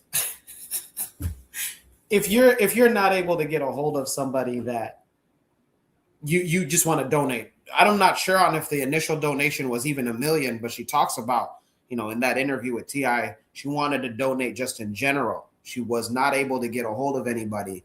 And then she said to herself, let's go ahead and show them that I mean business. It reminds me of, for those that, Anthony, I'm sure maybe you're familiar with, or maybe you're not. I don't know. But LeBron James's wife, LeBron, if you're listening, I respect you. I have no issues with your wife, man. Please don't send your goons after me, my guy. You're always welcome in Omaha, my guy. I have no issues with you.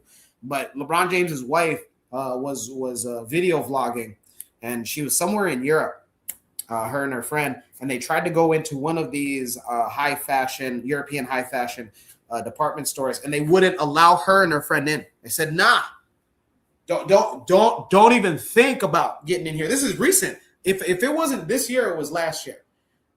And then it wasn't until some employee, maybe the manager, was told, hey, do you know who that is? Okay.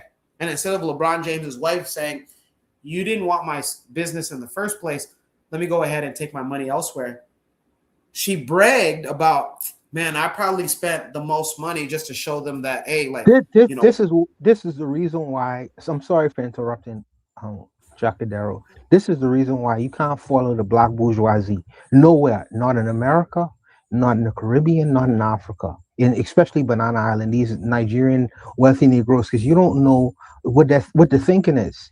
What the thinking is. These people want to live European style lives where I don't.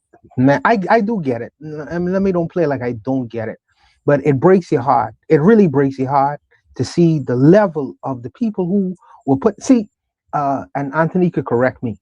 There was a man named, what's the man name?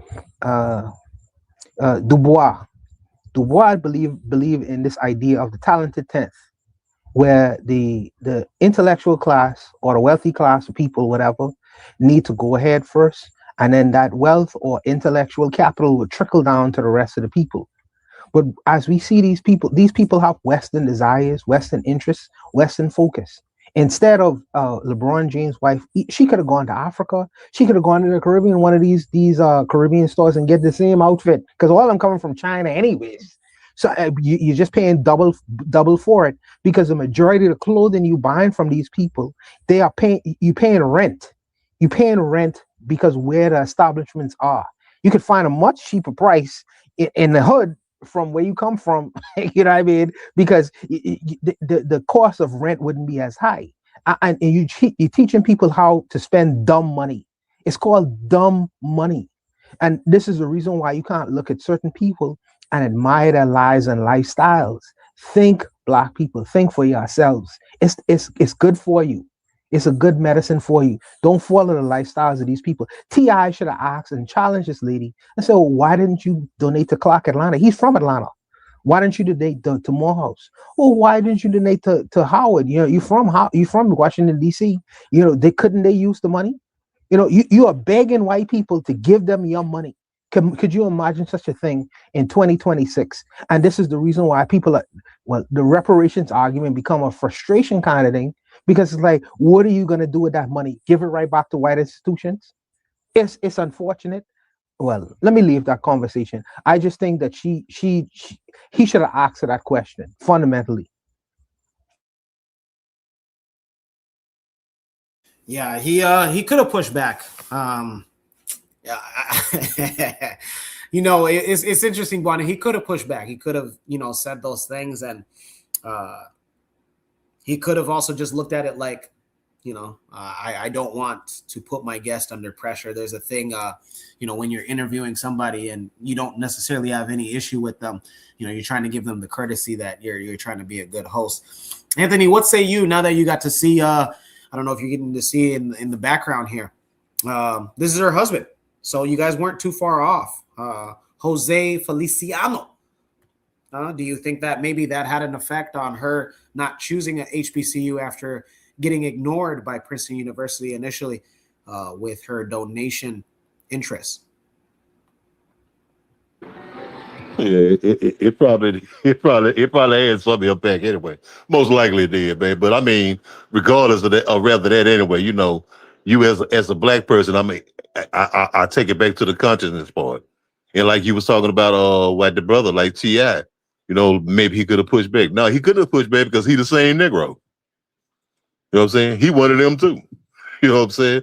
So he was having a conversation with a friend, a like-minded man. I mean, he got that same kind of mentality, like Bon was talking about, of that bourgeois, the bourgeois Negro. You know what I'm saying? Him right there from Atlanta. You know what I'm saying? He probably want to be part of the talented 10, the boule. You know what I'm saying? So, he had the same mentality. But yeah, it's just, I mean, we didn't already say what we gonna say, man. We see the picture. We know what I knew off the bat when I heard, that's because that's my first time hearing this. I didn't know about her. And if I did, I probably heard about it in passing and didn't pay too much attention to it. But the owner of the majority owner of the San Diego Padres, I didn't know about that. And that the first thing that came to my mind is she must be married to a white man or some other non-black person. You know what I'm saying?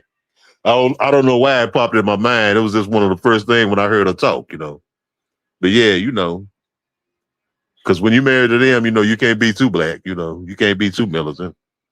I mean, we got plenty of examples of that, man. We got a sister up there in the Supreme Court, Ketanji Jackson, another sister with an African name and white man husband, and and don't really say nothing that means nothing for black people. But it just is what it is. It's just that class of that group of people, man. That group of Negroes, who they want to be in. And they just want to be in, and it ain't nothing you can say about it, You can say whatever, they're gonna look at you and say money talk, bullshit walk. That's just them. Appreciate it, Anthony. I've actually, that was my first time ever hearing somebody calling T.I. a Negro. And I'm not going to lie, I almost spit out my tea. So I love this show because people do not hold back. Speaking of not holding back, we're not going to hold back. Shoot the Breeze topic number 5 from you. From you, the viewer. Yes, you, the listener. Yes, you, the like-minded individual. We're not going to hold it back from you. Let's get into it. So, Shoot the Breeze topic number 5, our final topic of the night. We ask, are we focused on the wrong things? As you guys know, AI is not just a buzz-worthy conversation. It is the conversation. And with that being said, is that we often ask ourselves each and every day, how can AI improve my life? How can AI make things easier? Well, a black person asked the question, what are we expecting? And are we really ready for AI? Yes, it's one of those conversations. And then we ask our Shoot the Breeze topic number 5, are we as African people focused on the wrong things? We go to Instagram with a video. Let's watch, let's listen, and then we'll be back with our panelists and also people in the chat, their thoughts as well. Stand by.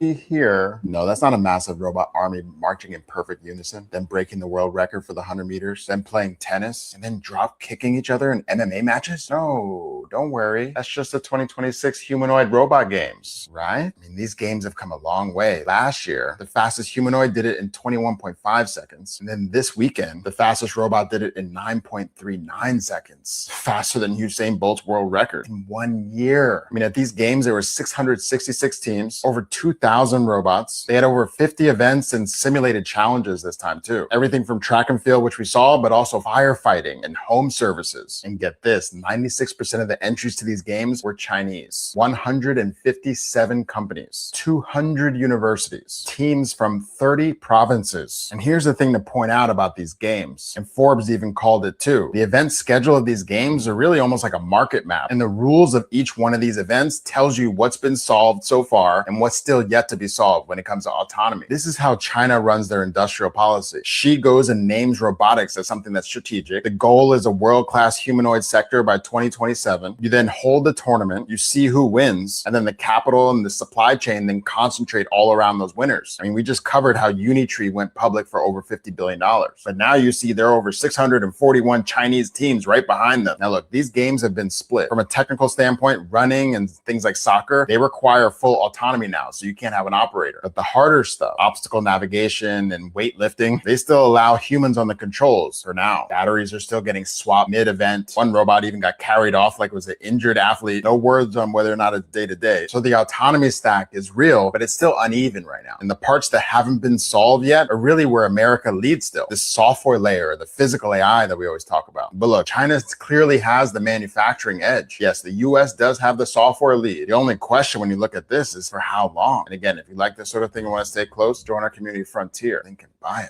Yeah, nothing to see here. No. Yeah, I am a Jacadero, proudly filling in for Brother Koku here on Shoot the Breeze, episode 255, here on the Bitter Medicine Podcast, part of a larger network, KWAZ Radio. Before you do anything, like ask your AI, should you hit, matter of fact, ask your AI right now, whatever AI service I use, ask it, should I hit the like button? Yeah, yes. If it doesn't tell you yes, get rid of it. Get rid of it. It's like remember that African preacher that African preacher that went viral that said, if you don't see me when you die, if you don't see me in heaven, that's not heaven. How about this? Let me remix it and say, if you don't hit the like button, you're not reaching heaven. How about that? If you don't hit the like button, you're not going to heaven.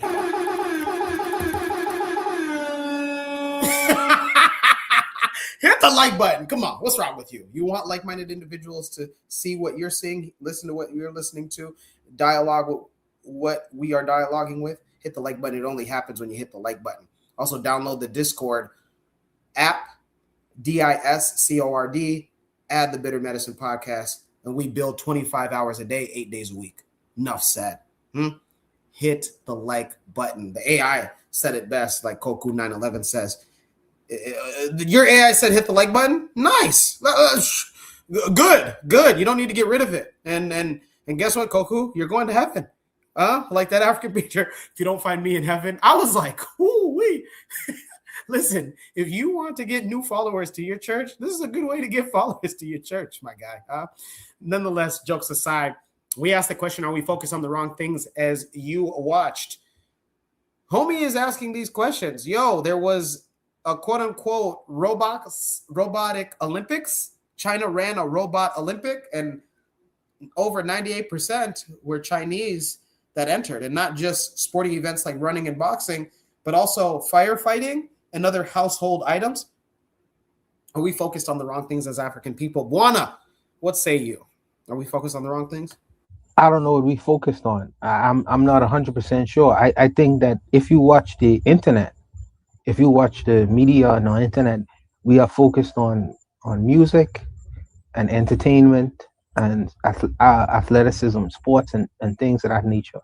But that's just one area. And I'm sure that there is a bunch of Black people who are interested in the IT industry, in the robotics industry. I just don't see their faces as much as I see the faces of people who are interested in the things that I primarily talked about. I don't see our faces there. I know that Nigerian scams are prevalent. You know, they make millions of dollars, you know, to getting white women in these romance scams off of the internet to send them money, and they become very wealthy. So I think that I understand that there's a whole high level of sophistication out of Africa in the use of the internet and IT to manipulate to where they can make a whole lot of money. And I think that the West is trying to harness the reins on that.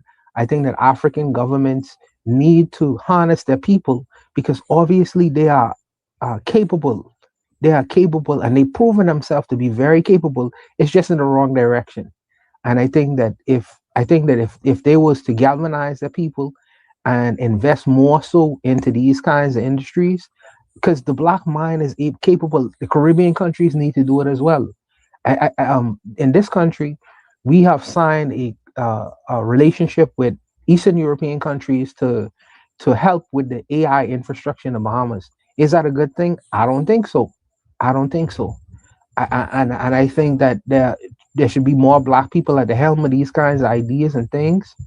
But I think that if you watch the internet, it seems like we are more focused on entertainment, sports, relationship matters, and things of that nature. You see the higher numbers.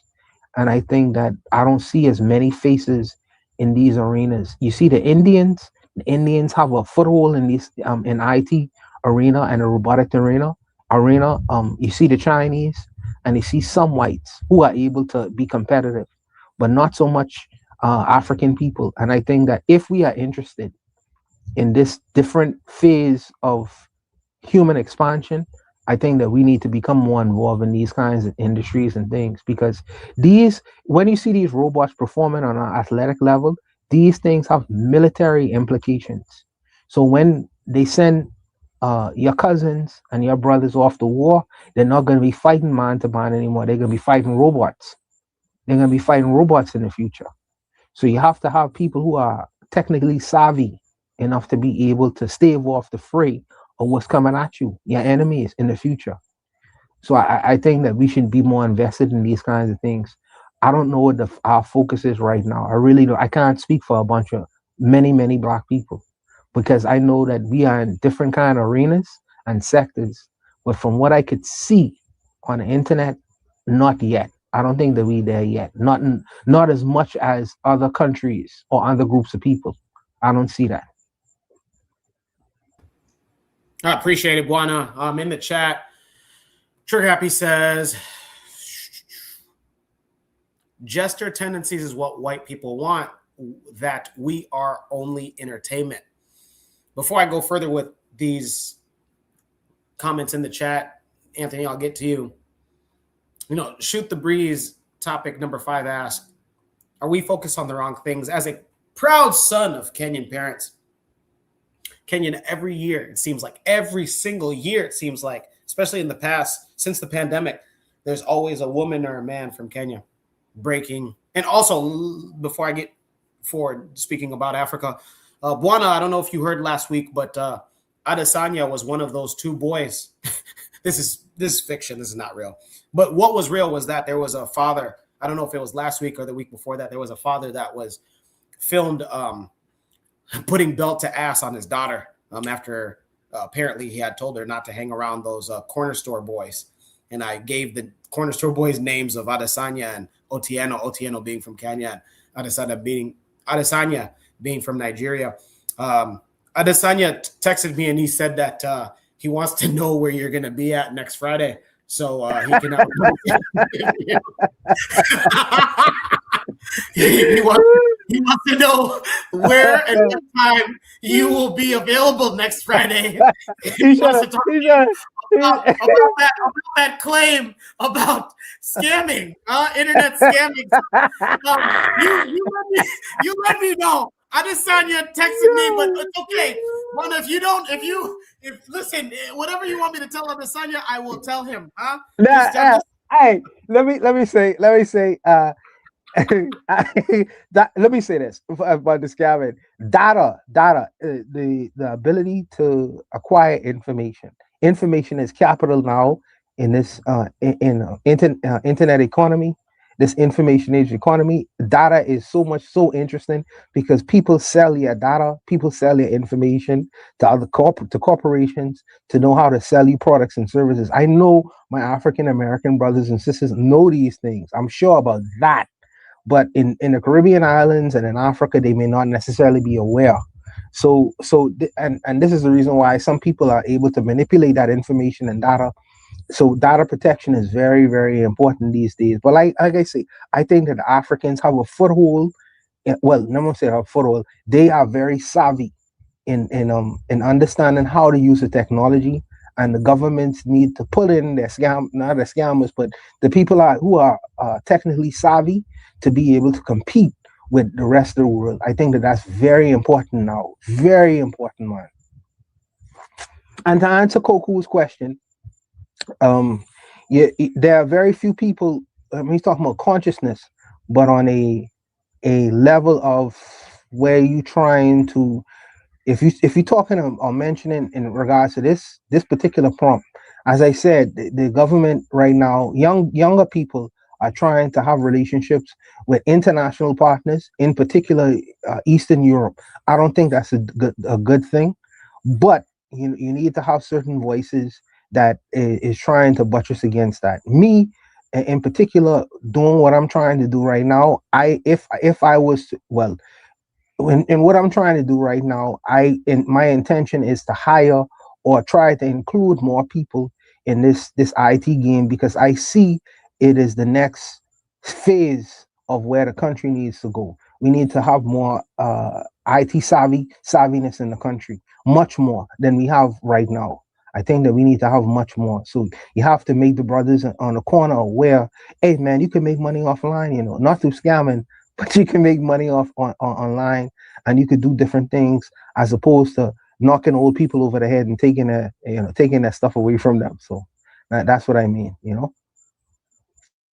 I appreciate it, Buana. Anthony, I'll get to you. So like I was saying, and also Buana, I think what you're trying to tell me also to tell Adesanya that you'll be busy next Friday. I think that's what you're trying to explain.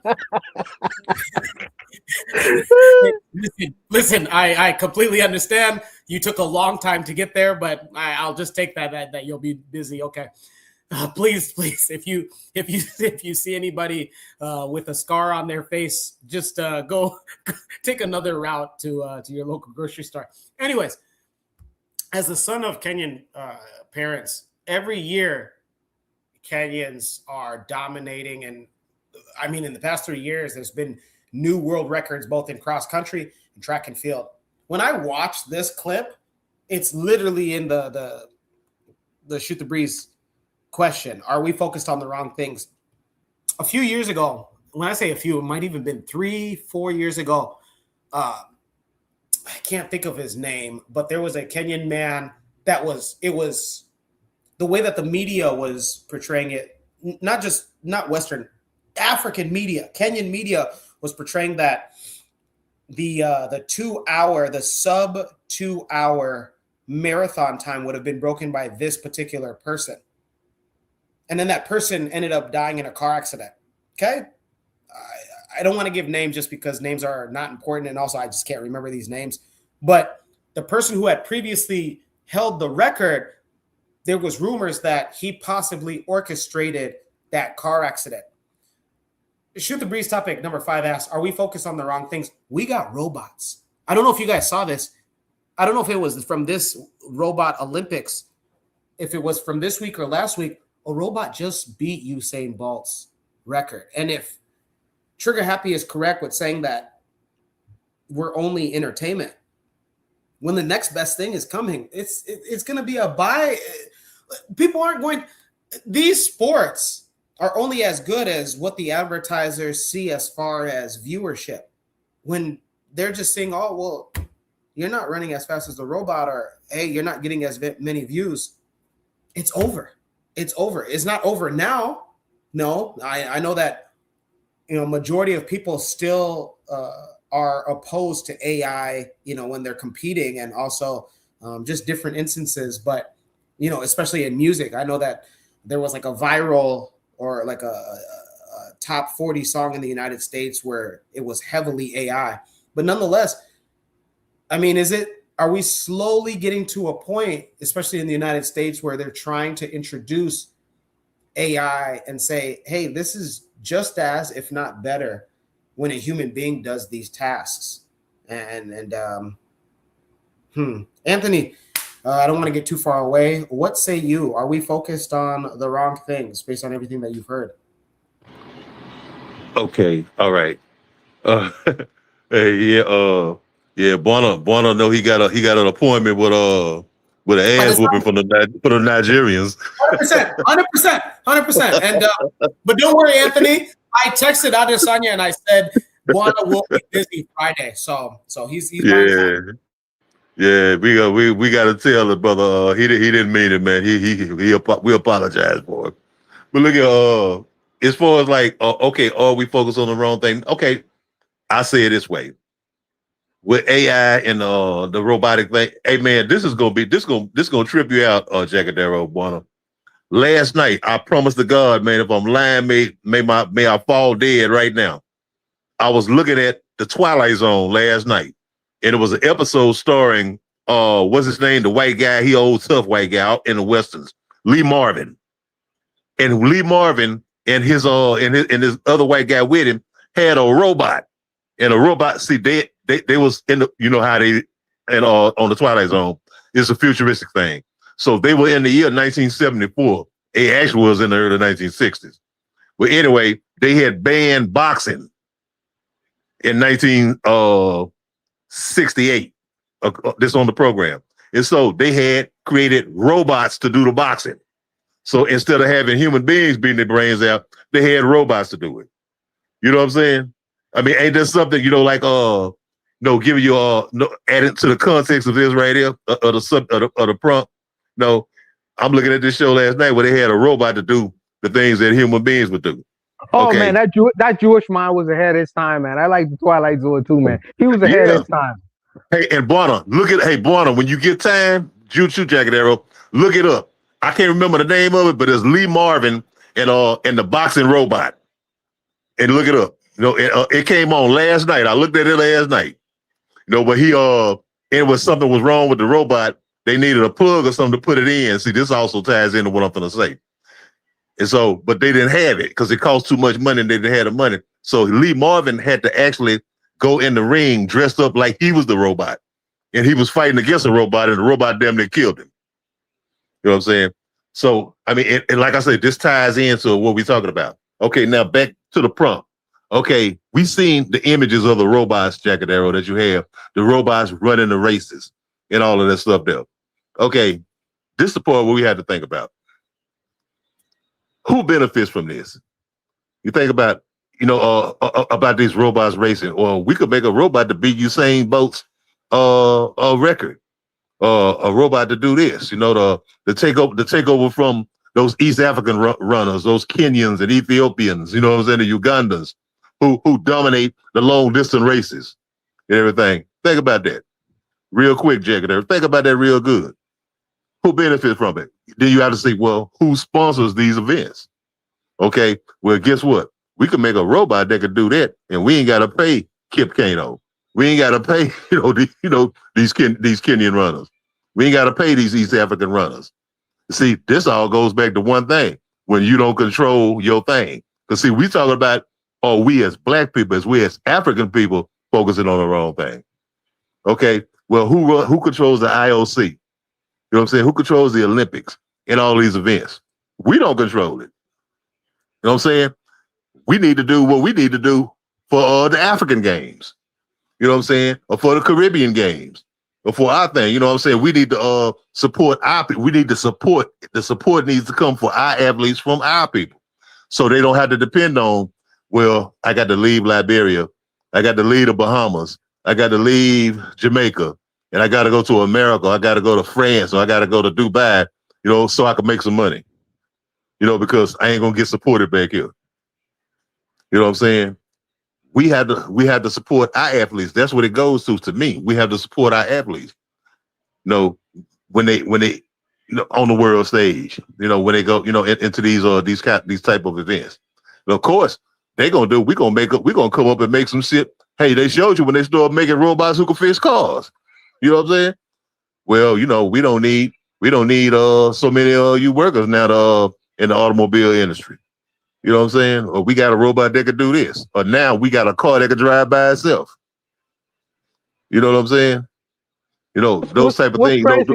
what's crazy is they can have robots in the Bahamas making Bahama mamas and serving it to tourists. So what's that do for you who been doing that for the rest of for your whole life? You know, you're out of a job now. So I'm saying Exactly. That's what I'm saying. You got to start Exactly, thinking. Barter. Exactly, 100%, I'm telling you, you got to start thinking on that kind of level. That's like, well, we got to change industry because if we don't, we screwed. We screwed. Yeah, that. But you know, yeah, 100%, Barter. I agree with everything you said. But I'm like, you know, another thing is like, you understand what I'm saying, Barter? How they will come up with some shit to replace us. It's just like you was talking about in the music. They had these songs. Remember, a couple of years ago, last year, a couple of years, they was coming out with all these songs that was supposed to be like retro songs from the 70s with these different groups singing soul music, but cussing at them and stuff like that. It was like, I ain't never heard of that group right there. You know what I'm saying? They coming up with all kind of stuff like supposed to have been the Emotion or some group from the 60s and 70s. But you know what I'm saying? But it was AI. It was some AI groups. You know what I'm saying? And they're making records, you know. Well, they're trying to replace the actual recording artists, the black artists. No, well, we ain't gotta pay you. You know what I'm saying? I look at it like that. We ain't gotta pay you. You know what I'm saying? We gonna create this robot that can run so Usain Bolt can't get paid. So Shawnee Miller of the Bahamas can't win no more money. No, Shawnee, you too good. You too good, Shawnee. Yeah, your No, labor is no longer needed. Your labor is no longer needed. Yeah, you know, we gonna make a female robot that's gonna run that 100 meters or that 60 meters, that hurdle way better than Shawnee. You know what I'm saying? And that's why I look at it like, well, the one reason why they could do that, Vaughn, is guess what? Because they control the Olympics. They control the IOC. You know what I'm saying? We don't control that. You know what I'm saying? And when we control our own thing, you know, they can't do that to us. I mean, just listen at it. In the whole music industry, throughout the Caribbean, I guarantee you, ask any Jamaican artist, they don't make no money in Jamaica. They make their money outside of Jamaica. You know what I'm saying? That's an absolute fact. That is because their industry is not controlled by them. Yeah.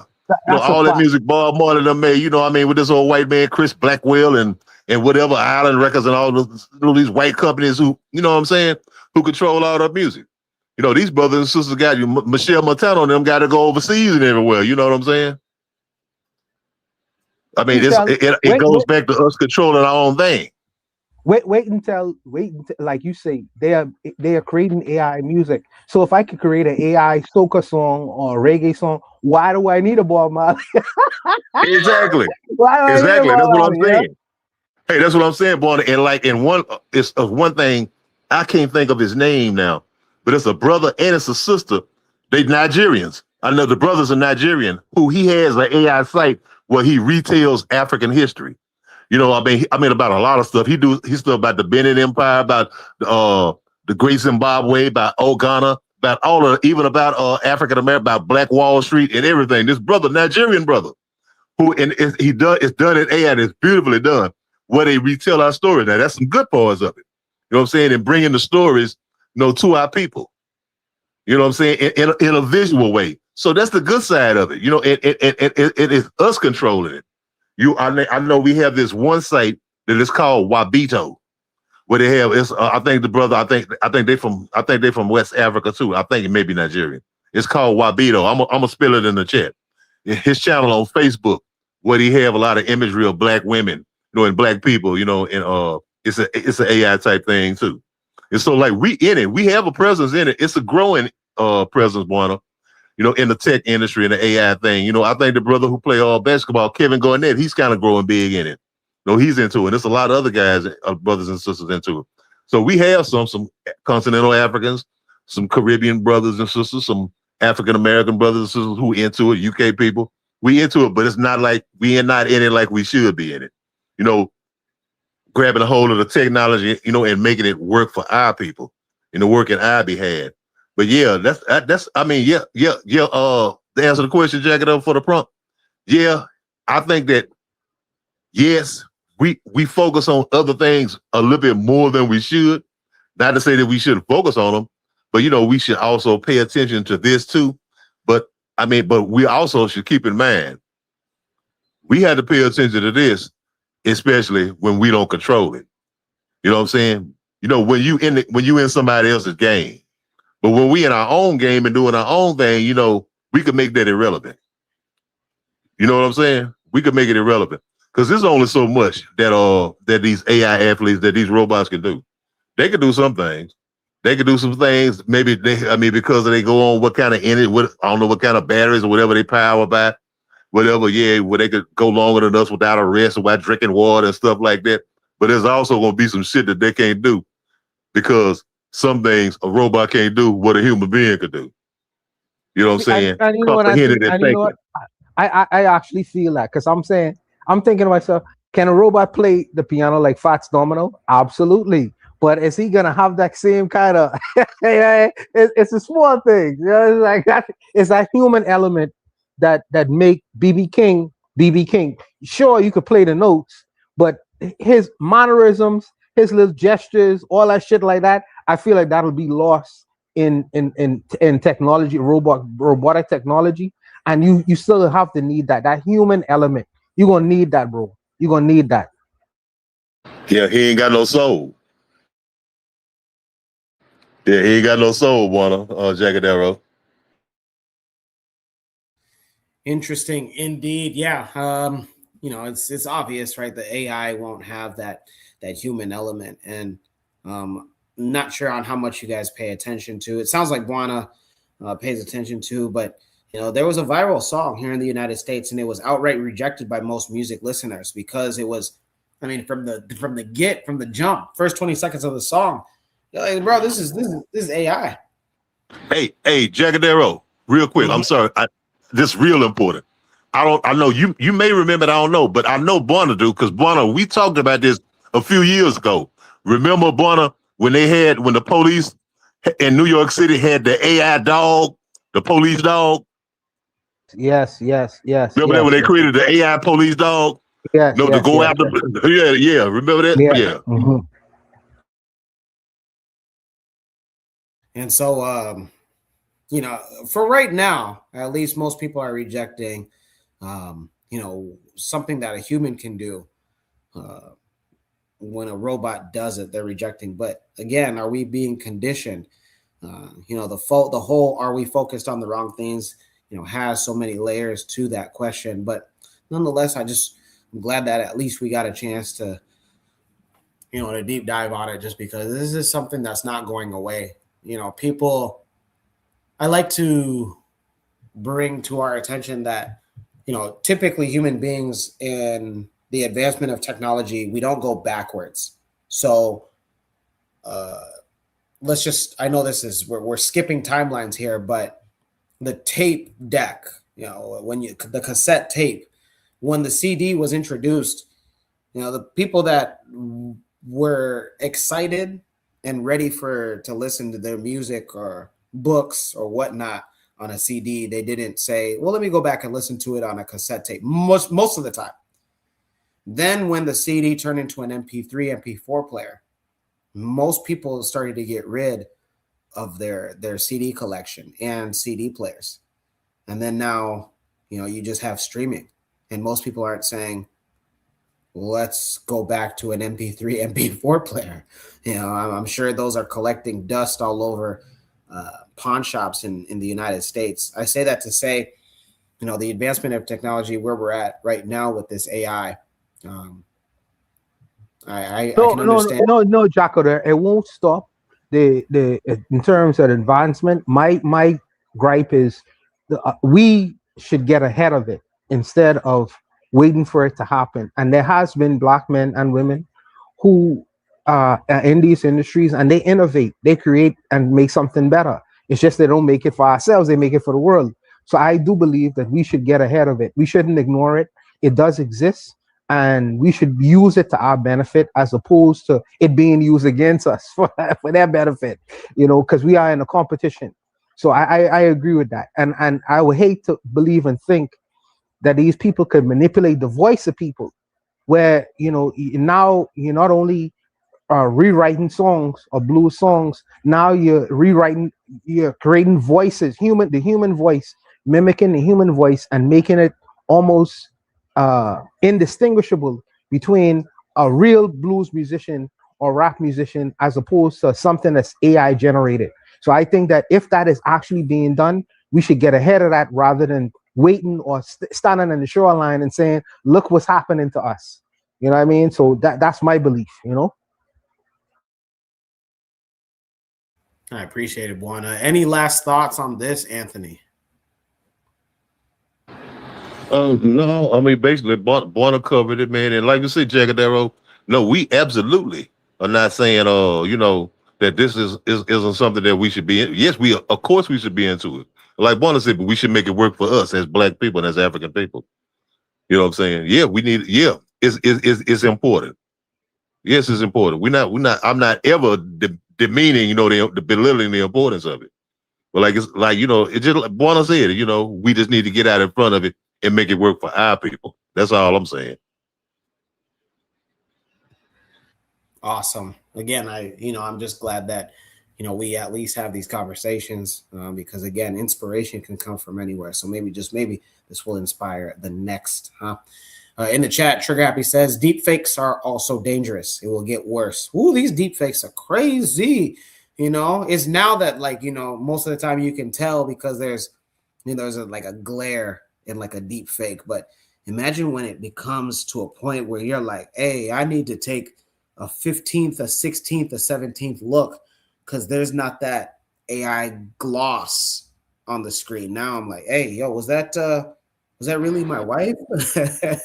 Go ahead, Anthony. Hey, and Jagadero, remember just last year, whatever, Megan Thee Stallion just won a court case, you know, where they had the deep fake porn about her. You know what I'm saying? They made a deep fake porn. Yeah, I gotta check that out. About her. I gotta check that out. Yeah, you know, so I mean, you know, it's a thing, you know, and you know, when she was talking about it, she did an interview about it. How really hurt she was about it, you know, because people like her family and people were calling her talking about it and everything. You know, it was a deep fake. So, like the brother said, that deep fake shit is real, though, man. Yeah, I mean, hey, it's Jackadero's watching that right now. He's watching that right now. Hey, Buana, please, let's relax. Remember, you still have to let me know your free time on Adesanya. So please, let's relax. Huh?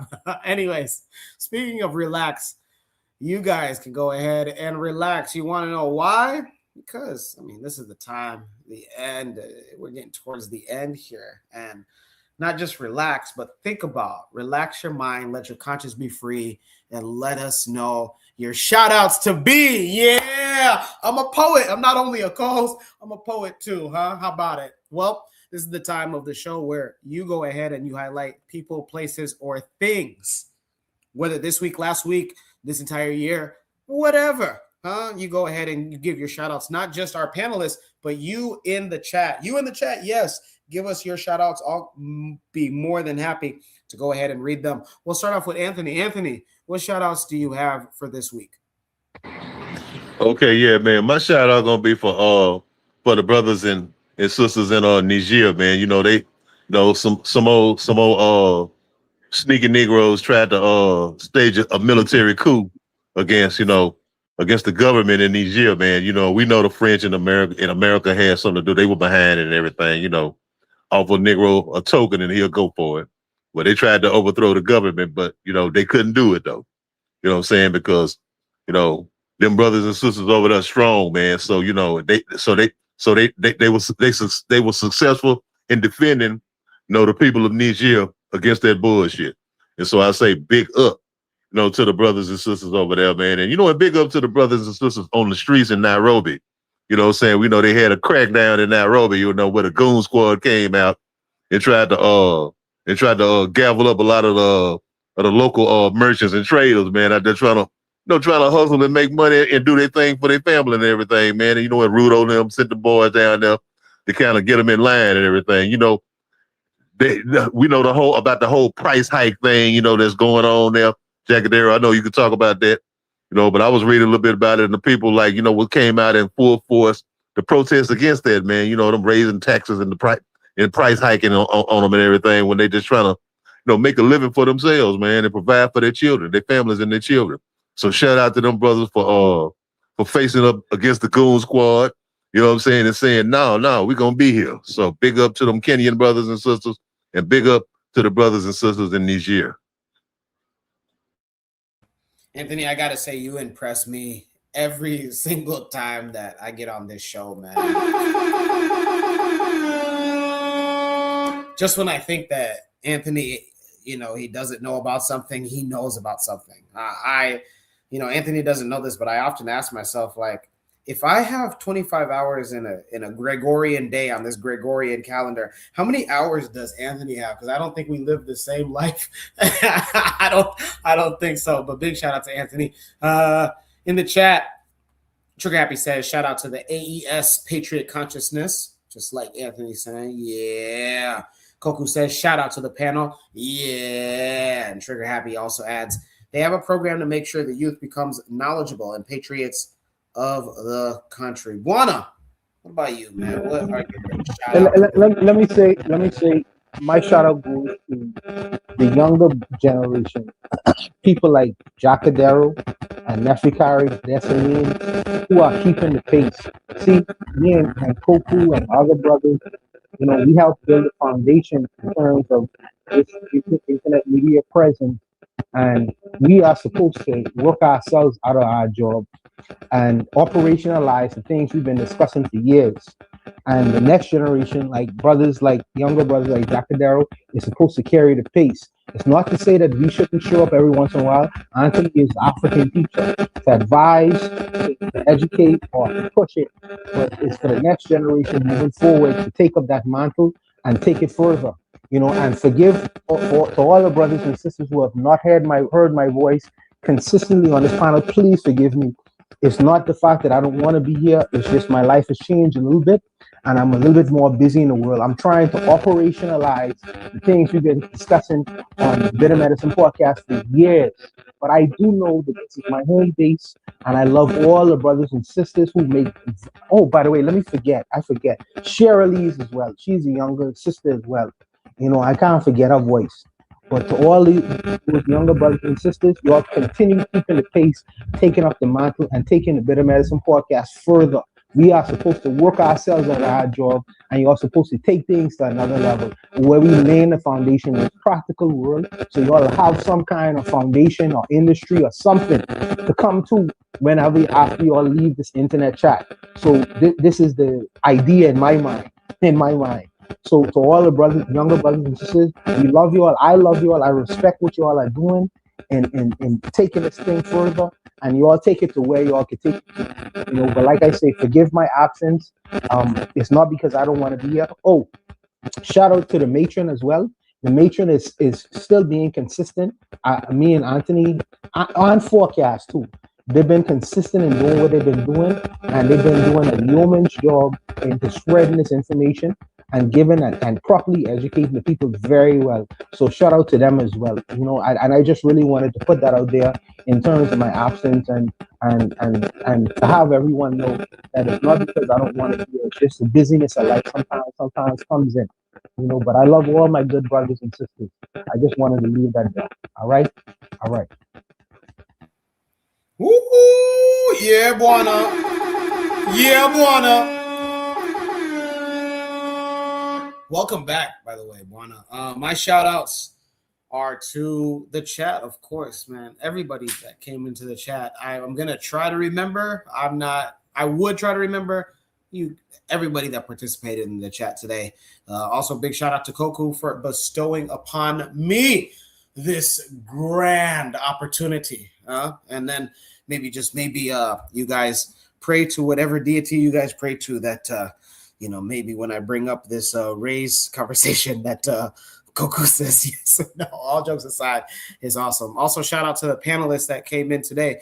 Anthony just giving me immense homework week after week after week, but I love it. Again, irons sharpens iron. And I mean, we come from the continent where we developed iron, basically technology with the iron. So I love it. I love it even more, Anthony. Thank you. You keep me on my toes, literally. And then shout out to Buana coming back, letting us know, giving us an update. Also, shout out to Buana because he did something miraculous today, guys. What was the miraculous thing? he not only managed to let us know that he fled and pretty much ran away from his girlfriend that had incurable disease, but he also managed to insult Adesanya and his countrymen so much that Adesanya had to text me and say, "Hey, ask that brother when on Friday what is he doing?" So I'm going to dinner with Bud Crawford.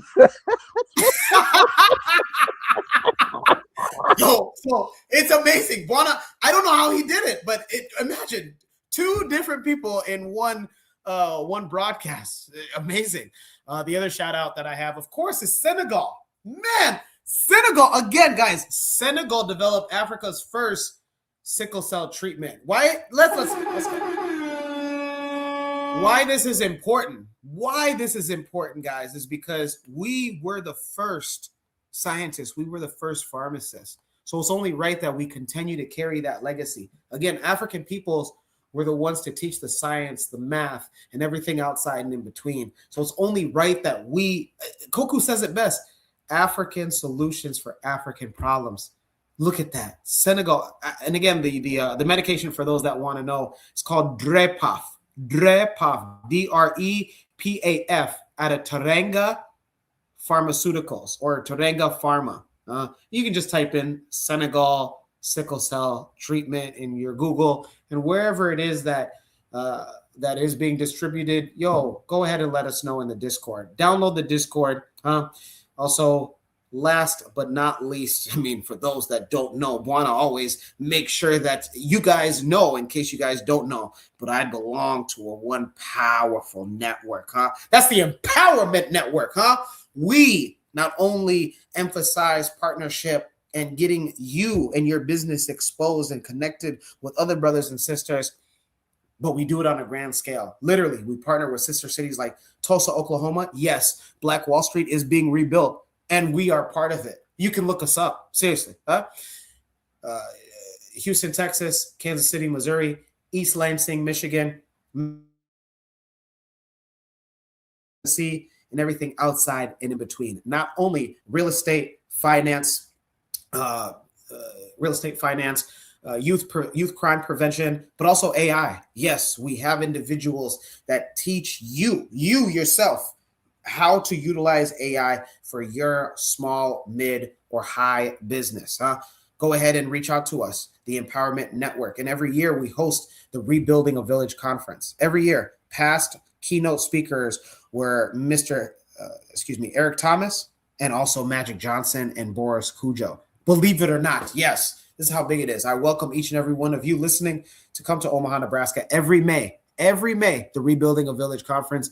Come and say what's up. Also, one of the things that got told to me by CEO of Empowerment Network, Willie Barney, is he told me, he said, hey, somebody said that they heard about us through KWAZ radio. Believe it or not. And I said, no way. And he goes, do you have anything to do with that? And I said, I don't know, maybe, but nonetheless, the Empowerment Network, visit us at www.empoweromaha.com, the official website of the #1 Black Empowerment Network in the Midwest. With that being said, I think it's only right, since we saw that a wide receiver, we saw that, somebody that played as a wide receiver was able to gain financial empowerment from the women that, like the matron said, she said they had been summoning this all summer, Well, it's only right I do this, guys. With that being said, I'm Jacadero, proudly filling in for Koku here on Shoot the Breeze. And I can't leave without letting you guys know where my intentions are at as well, Because you guys said it all throughout the summer. You women, you said it. Our sisters said it all summer, Well, let's go ahead and continue with the tradition, because I need my money too. Turn me up. Turn me up. Turn me up. Ow! Koku, what's up?